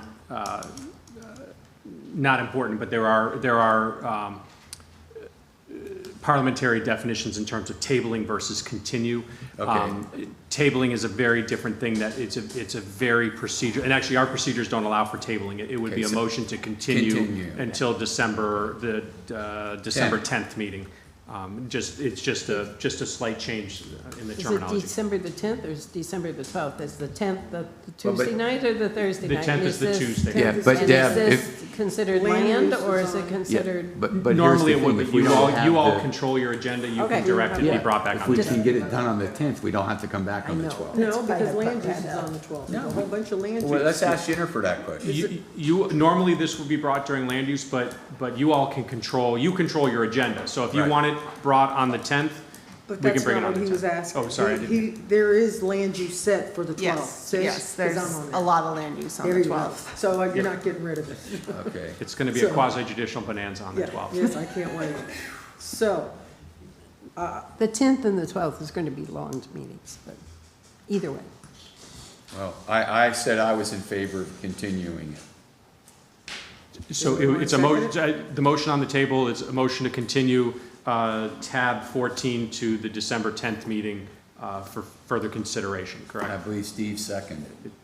Or Steve, I think, Well, made the actually, I have a motion. point of order first. Sure. Back to the original opening this all up, I think there wasn't protocol set in terms of who brings this forth. I think you can verify that, right? It has to be one of the original council that made that decision. No, under our procedures, particularly when you're in a situation like this where you have a changeover in the people on council, there is a procedure built into our council procedures that you can bring an item back as long as it is as long as there's a majority that waives the rule on that. So it's not required to be done as a motion for reconsideration, whereas in other instances it might, but because of the procedural posture we're in now, it wasn't required. Okay, thanks for the clarification. You're welcome, sir. okay, so then we have a motion and a second to continue on the 10th. Marnie, would you call the roll, please? Councilmember Buddy Bender? Yes. Councilmember Steve Friedman? Yes. Councilmember Deb Gillis? No? Vice Mayor Don Horton? Yes. And Mayor Sharon Mahoney? Yes. Motion passes 4-1. Can I just ask if there's additional information that you all need from my office? I would just ask that you give me at least a week or so to provide you that Does before the anybody meeting. have Thank you. any information while we're all here? If you know now, I'm happy Yeah, to do you take it know? now, I don't know but- what we could, I don't know what, that was my point. I don't know Hey, what we could add. Jennifer, I just want to know everything what we've got up until the date before the meeting, what's what, how many, what we just did, the 104.75. I want to know all the info, the intel to help me understand so I can make an intelligent decision. Okay, well, if I can help in any way, just let me Okay, know. I'll call you. yeah, I agree. Okay, so moving on to our last tab, Mr. Quick. Last tab is tab 15. It's a resolution of the Village Council of Isla Mirada, Village of Islands, Florida, updating the Village Council meeting procedures and providing for an effective date. This is my item. Within the last month or so, there was a federal court case that came out of Broward, actually the Broward School Board, that changed the law as it relates to public comment rights and First Amendment rights during public comment. This was just intended to to bring our procedures in line with what is now new law. Admittedly, there is a motion for rehearing that has been filed on that, and so that law has a chance of being overturned, but I would rather us come into compliance with it during the interim, because Federal Court of Appeals Court's motion for hearing can be dealt with in a month, they can be dealt with in a year, so this just kind of cleans it up and to bring us in compliance with the new law as it was laid down by the 11th Circuit. And I know Councilmember Horton had added on, which the reason this was pulled off of consent, Councilmember Horton had added on a citizen input item that he had put together in part based upon how the school board does it. And I mean, I can turn it over to Councilmember Horton, or I'm sorry, Vice Mayor Horton to discuss that more if he would like as well. But I'm here for any questions. Can you summarize what the changes were? Yeah, it's really, yeah, I did give you a red line, but just in summary, historically, the law has allowed or allowed restrictions that comments cannot be directed to any individual council member. It has to be directed to the council as a whole. Council discussions have to go through the mayor from public comment, and there are restrictions on profane, indecent, or obscene language. The issues with the changes as it relates to discussions about individual council members are to remove the hard restriction. It's a request now that they do that. And then the changes as it relates to profane, indecent, obscene language is to add a footnote. The issue in the appellate court was that those weren't defined. So this adds a footnote stating that the terms are defined in accordance with prevailing law, or if undefined, pursuant to the common dictionary definition. And I did it that way because, you know, as the law of what's considered profane and indecent is constantly changing, and if we define it one way and then the law comes out and they define it another way, I didn't want to have to keep coming back and bringing changes to you. This way, our council procedures modify to the extent the courts change those definitions. They will just modify with that automatically, so we wouldn't have to keep bringing it back. Hopefully there's no significant changes on the horizon, but you never know what's in the pipeline in the court system. So it's just cleaning up the legalese. Exactly, yeah. Okay, do we take public comment on this? Yes, there would be public comment. Okay, is there any public comment, Ms. Marnie? Yes, ma'am. Starting with Van Cadenhead.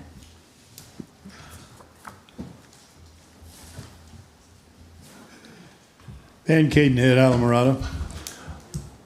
As usual, I'm fighting for more public comment and more participation by the people of Alamorada. And I'm just hoping that this reinforcement of the public comment. I mean, we've had public comment for 25 years here, and we haven't had need for this resolution. And I just wonder why it comes to the forefront now. And it sounds like it's trying to tighten up on, I mean, I haven't ever said anything obscene that I'm aware of, but that could change because I'm just, I'm becoming increasingly frustrated with the lack of acceptance of public comment from the public on various items that are high dollar items, that are very instrumental in the running of this village, and they're put into mayor council consideration or mayor lawyer consideration or some place that the people have no ability to have public comment.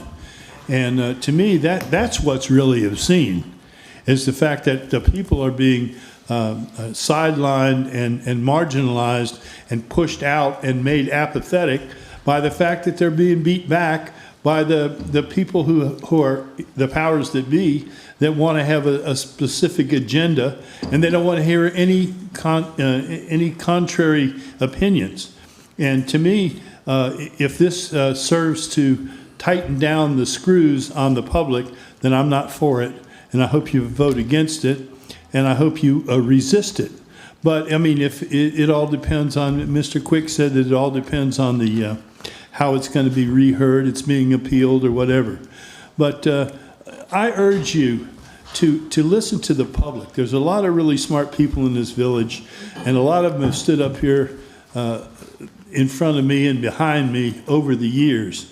And a lot of them have been sidelined and marginalized and ridiculed and made light of. And I don't think that has any place in a representative democracy. Thank you very much. Thank you, Van. Marnie? Next up is Joe Wishmeyer.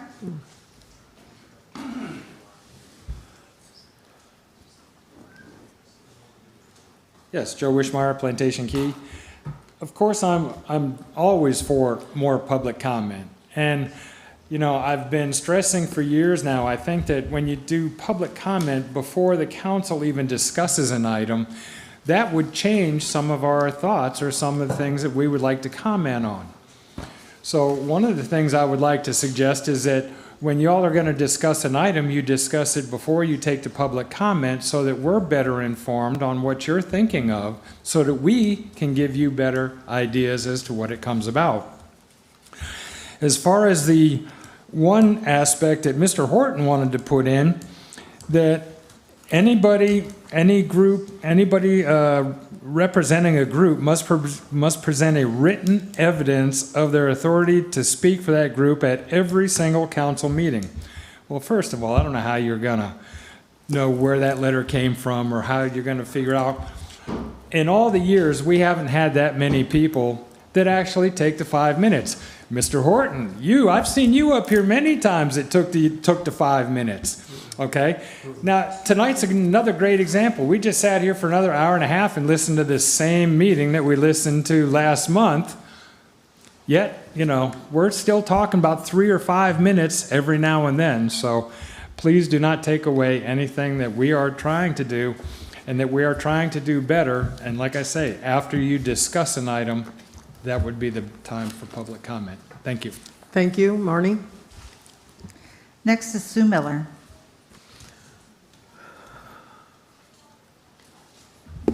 Sue Miller, Laura Matacumby. I'll wait until Betty wakes up. This whole procedure has been very frustrating to me from the beginning. We went 20 years without having any meeting procedure, and everything seemed to go smoothly. And now we have these meeting procedures. It used to be that we could talk at anything in the agenda. Now there's only specific things we're allowed to have public comment for. And it looks like you're making every effort to control the public and the public participation.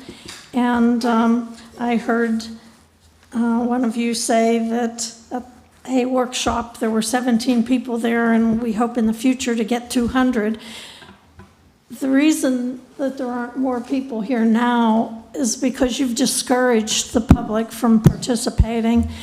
And I think that you should look at it from the point of view of encouraging instead of discouraging. And the thing that really bothers me, happened again tonight, is that if the procedures don't work for you, you waive them. If they don't work for us, we just have to sit quietly and pray that the next time you'll listen to us. Thank you. Thanks, Sue. Marnie, anybody else? No, ma'am. Okay, public comment is now closed. Council, do you want to have a discussion on this? I'd be happy to. Okay, go ahead. This document is not a brand-new document. This is an actual plagiarism of the document that is at every school board meeting. And the school board meetings run well. I've been to many of them, and they run very well.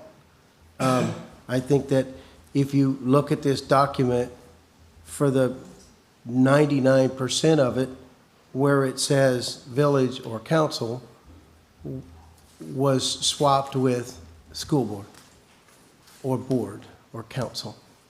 And I just felt that there should be, as many meetings as I've been to in the village, there should be a procedure. and I think that's important. I think procedures are important. And I know that change is not easy. But I wanted to make sure that this simple document started off by something that I firmly believe in, and that the village should welcome and encourage citizen input and recognize that public involvement is crucial to the success of the village. And so I don't think it's an unfair document. As I said, it's plagiarized right from the Monroe County School Board and has been in the process at that school board for a very long time. And if there's not a process, there should be. Just the same as I asked of staff tonight, when they tell me what things cost, I think it's important to know what things cost. And that's the only reason why I added this on here, because it was part of council procedures. That's all. You would like to go? Yeah. Go ahead.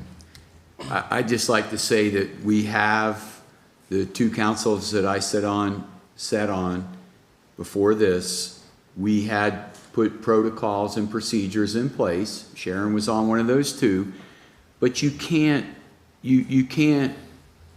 got to follow the protocol. All the meetings that I've been in, South Florida Water Management, Ms. Miller knows because you've been there.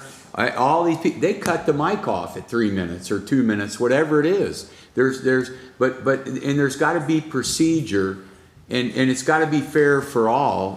What's good for the goose is good for the gander. But you know what? Then all of a sudden we don't follow our own procedure. We just go. It happened to me, and the blame comes on me because other people, council people say, let's talk. But we have protocol for a reason. We have procedures or standard operating procedure for a reason. And you know what? As long as I've been coming to village meetings, ever since the village has been incorporated, I've never seen anybody get denied their 3 minutes at that mic. And I've been coming to the meetings since the village has been incorporated. Many meetings. Some nights, I know the public's one went until midnight. But so I think, and if you get, 3 minutes and you got however many people on each tab, it's going to be a while. So, but we have a right. I mean, I'm saying we the citizens, not as a council. I'm saying we want y'all to speak. And you get 3 minutes. I don't understand it why sometimes people want to keep complaining about no public comment, because we go through public comment every meeting, right, Sharon? I mean, how many you sat on it for 2 years? Mm-hmm. Did we ever deny anybody their 3 minutes? Nope. Okay, No. thank you. Deb, do you want to, Steve, either one of you? Yep. Yes. Go ahead, Steve.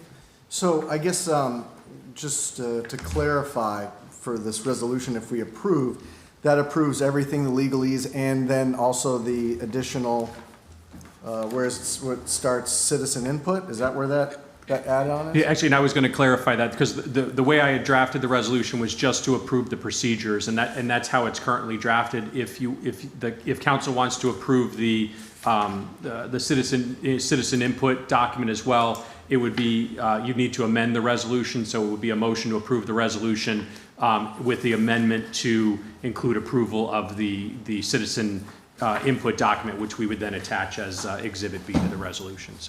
Okay. So thank you for that. I don't really have an issue with the legalese and the changes and all that. I think that we just need to keep an understanding that this is Isla Mirada, and we've got a bunch of kooks here, and I welcome them all to the podium.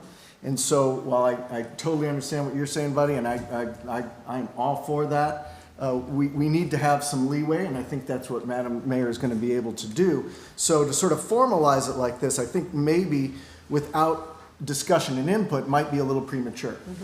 It's nothing I disagree in here. I just think I'd like to have a chance to maybe come up with some ideas and have public input on this. What I was going to say is, I don't know who I asked, was it either Rob or John, was because I keep hearing, like Mr. Wishmeyer always saying, why can't we do public comment after you guys' discussion? Is that something we should look into? I like that. Yeah. Would that make you I happy? like that. There's I been a mean- bunch of times when the 'Cause you sat discussion out there, was yeah. going and we've been afforded that. So I like that. John, can that be changed? Not- I mean, is that normal? It could, it's not Normal. normal. I've seen other cities try it and then go back, because the downside is that when you all are discussing it, you don't have the benefit of what the citizens say. So Right. you've discussed it, then you turn it over to the citizens for public comment. They've heard what you say and they talk about it, but then when it gets back to the council, you all are voting and you're not discussing again what, unless you add a second discussion time for each one. So I've seen some do it, but they usually go back Well- because of that. Well, I see Rob shaking his head no, but I mean, is it something anybody up here has an appetite to try, just to see, or, I mean, go ahead, Deb. We used to do that when I was on council before. Back We in the had old it- days? Back in the old days. The old days. There's good points and bad points. It's exactly what Yeah. they were saying, is you have the discussion, the public gets to hear what you're saying, and then they have their comments, and then you end up with a second discussion. You end up with a second discussion if you do it that way. I'm just Yeah, I think telling this you, is- I'm not saying it's a bad, I'm just saying that's what happens, is you had a second discussion. What I would like to encourage is the people call or contact the council prior to the meeting so that they have thoughts on where you're going or where I'm going or where both of us are going, because they can call you and they can call me, Yeah. you know? Yeah. You know. So let's approve the red line changes, and then we can have this discussion later in terms of how we want to proceed. If we want to entertain that for a while and see how it goes, or, you know, whatever we. Well, you know, one thing, Don, you know, I know the school board, but the school board's for Monroe County. We got to recognize the fact that the village is 7,000 people, and we have people same people, who show up every week. And so, you know, we do have to have guidelines. I'm sorry, I'm big on that too. What I don't want to happen to me is for somebody in the audience in a yellow shirt to yell out, comment to me, like you did to Buddy. So that's why we do have to have procedures and rules. So, but I think there should be some leeway, and I agree with Steve that, you know, let's sort of try some different things and mold it as we go. I mean, You still have it, you still have it, you're the chair, I mean, Yeah. you know, these are. Oh, sure, dump it on These are, me. they are, I mean, really, it's just a guideline. It's, as I said, it's nothing, it's just a guideline, and it's not something that's new. It's, as I said, it's plagiarized from there. So, and- I just feel like I think I heard a councilman a long time ago say that, you know, they're not, council meetings are not workshops. They're not, council meetings are to do the business of the village. They're a business meeting.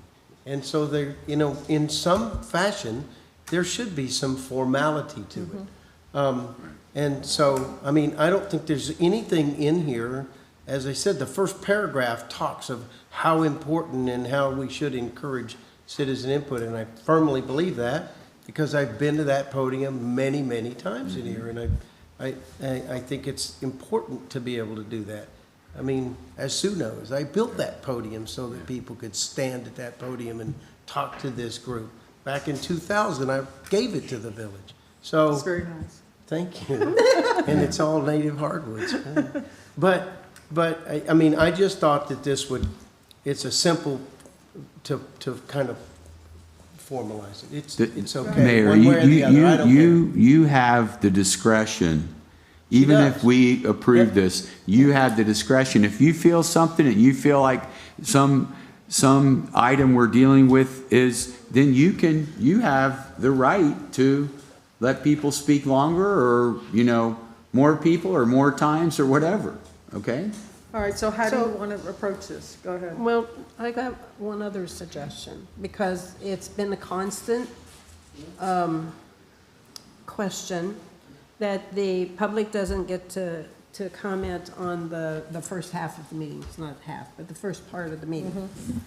What happens This is this idea, what happens if we move general public comment down the list so that it falls after village attorney, village manager communication, and before consent agenda, so that, because it's not on the agenda, so that the people can comment. They only get 1 3-minute period, but they could comment on anything that happened above that, whether that be presentations, whether that be council communications, something that the manager brought up.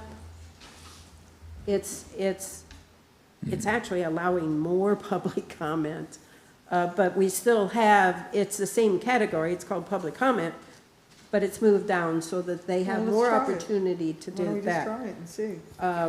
But I would still prefer to leave the public comment at the beginning Okay. of the items if we're going to do individuals. Do we need to take a hand count on that, John? Yeah, How many? well, what I would do, if you want to do that, it would be a motion to approve the resolution with an amendment that the order of business move public comment to after village attorney, village manager communications, and then we can make that change if it's approved and when we're before the resolution's signed. Everybody okay with that? And let me verify that, how is it written on public comment at the beginning of a tabbed item? Is that after we read the title, but at the beginning we have public comment? I just need to verify that. I didn't go find it. Instead of changing it, I said after, so. Oh, it doesn't specify in it. I was just looking to see if it specified whether it's before council discussion or after. I didn't see that it was specified in there. It was just that's how we've done it. If I missed it, I apologize, but I went through the. I thought at the last meetings, that you guys were doing public comment at the beginning of the tabbed items, like tab 5. You'd read the title and then you'd have public comment and then you'd have discussion. Yeah, I might Yes. have done it wrong. It was probably me. I did it wrong. We did. Yeah, No, I'm not picking on you. Yeah, that's So what for we the- did. So That you is have- what you did. Yeah, so for general public comment, there's just general public Yeah, comment, and then when right. we get to each of the individual, then we get to Right. consent, and we have the one on the entire, public comment on the Right. entire consent, and then when we get to the individual tabs, whether it's ordinances, resolutions, or motions. It goes Then it first. would go, yeah, it would go Okay. first with each tab. Okay. Yes. So are we good with everything? Okay, my question is, do we still, the thing we passed when Brian Cook was here, where they have to turn their. Oh, the paper? Cards in? Their cards in to speak before the tab begins. That's still in your council procedures, yes. And if you read this document that John did, the resolution, much of what is on the citizen input here is already in all of this. Yes. Very much of it. I think is. so. This just puts it in, rather than having to go through the 16 pages, this makes it, it's just, all of this is right here. One idea on the citizen input flyer is if it's just going to be a summary of the council procedures, which is what I think it's designed as. Basically is, yes. I don't think it necessarily needs to be approved by council. The council could ask the manager and the clerk, and I mean, obviously I work with them too, to put together a summary, a one-page summary to make it easier for the public. And it's based on everything you all have already approved. So as long as we stick to that, which we would, I don't even think it would need to come back for your approval, because it's literally just a summary for ease of reader, ease of readership. What this actually is in here, all of this I- is a summary of that. That would be good. Sorry, my turn? Yeah, go ahead. Question? That's a lot of talk. So in the summary, in the corrections to the ordinance, somehow I missed part of this when I was reading my book this month. The one where it talks about that a council person should not be called out individually, is that in the new procedures? Because it's not, I would like to, in the summary, tag on to this one, or put it in the new one, that it adds that at the podium, no one single council person should be called out that it should be addressed as a team, not necessarily as an individual. Says it on starting on Okay, page that's what I 9. thought. Yeah, the new I- procedures say Page it's, 10. yeah, it requests that it take place that Is way. it? Okay. Figures. Okay, so are we good? Doing the summary, Yeah, we're gonna asking them to do a summary? Yeah. Okay. So just in terms of a motion, there was a discussion about a change on the dais. So if that change in the procedure wants to be changed, which was moving public comment after okay? village attorney, village manager communications, I would just ask that the motion be a motion to approve with that amendment to be made. Or if you don't want to, then it would just be, you wouldn't have to deal with that. Okay, everybody understand? Anything else? Do I? Are we all in agreement that we want that amendment, or we don't want that amendment? Were you not listening? Well, it would be part of the motion, and then you all could vote, would vote on it. Yeah, he's gonna do a one-page summary for it. I understand what he Okay. said, but I didn't know whether, if we're gonna do it, we have to include it, but I mean, I don't know what the consensus of the council On the one item is what he's on the, talking about. that item. Because Steve was On talking moving- about. On moving the, You were public- talking my- about my doing general- it, but my not that item. item. That's the way I understood it. no. Okay, It was the addendum. okay. Yeah, that one's fine, and I think we can also, we don't even need to add the caveat that if that's not working out, we can discuss and change it back to what we did tonight. Yeah, you can always bring it back. Do we need a I'm vote, fine. or are we good? Yeah, it would be a motion to approve the resolution with the amendment that on page 4, public comment be moved from its current location to after village attorney, village manager communications. So do we have a motion? I'll make that motion. Second? I'll second that. Marnie, would you please call the roll? Okay, Councilmember Daniels, Yes. Vice Mayor Don Hartman, Yes. Councilmember Steve Friedman, Yes. Councilmember Buddy Binder, Yes. and Mayor Sharon Mahoney. Yes. Motion passes 5-0. Okay. Before everybody gets up and leaves, we have no meeting on Thursday, correct? Okay, just want to make sure. And Marnie, what about the email you sent all of us about the pictures on Sunday or Monday? And I said, why can't we do it Tuesday or Thursday? How did that go, so I know? It's kind of a split decision. Several of you are fine with either day. One would like the 8th, one would like the 9th. And now that you have the executive session scheduled at 4 o'clock on the 10th, Yeah, I don't think the photographer was available that day anyways. So should we So decide is that it the now? 9th? The 8th is Sunday, the 9th is Monday. I don't want to do it on Sunday. I'd rather do it on a Monday. Fine with that. Yeah, that's what I said. I said the 9th. What time and where? She would like to do it again down on the beach. Well, why can't we do it in a room and airbrush us? Why should she put us out in the sun? You can do whatever you want. No, I'm just kidding. I'm just kidding. You tell me what you want, and we'll I'm get her just to do kidding. it. So what time and where? I will firm it up with her, but she likes to do it in the hour before sunset, Okay. down on the beach. Everybody got that? The hour before sunset, so you'll give us a tighter time frame on that, will you? She will tell, she'll tell me what time to get Well, people in here. December. You got Okay. that in your head? So are we all done? And we're Meeting- good on Monday? Is that what I'm understanding, Monday the 9th? I guess so. Okay, thank you. Okay, meeting adjourned? Yep. Thank you. Night.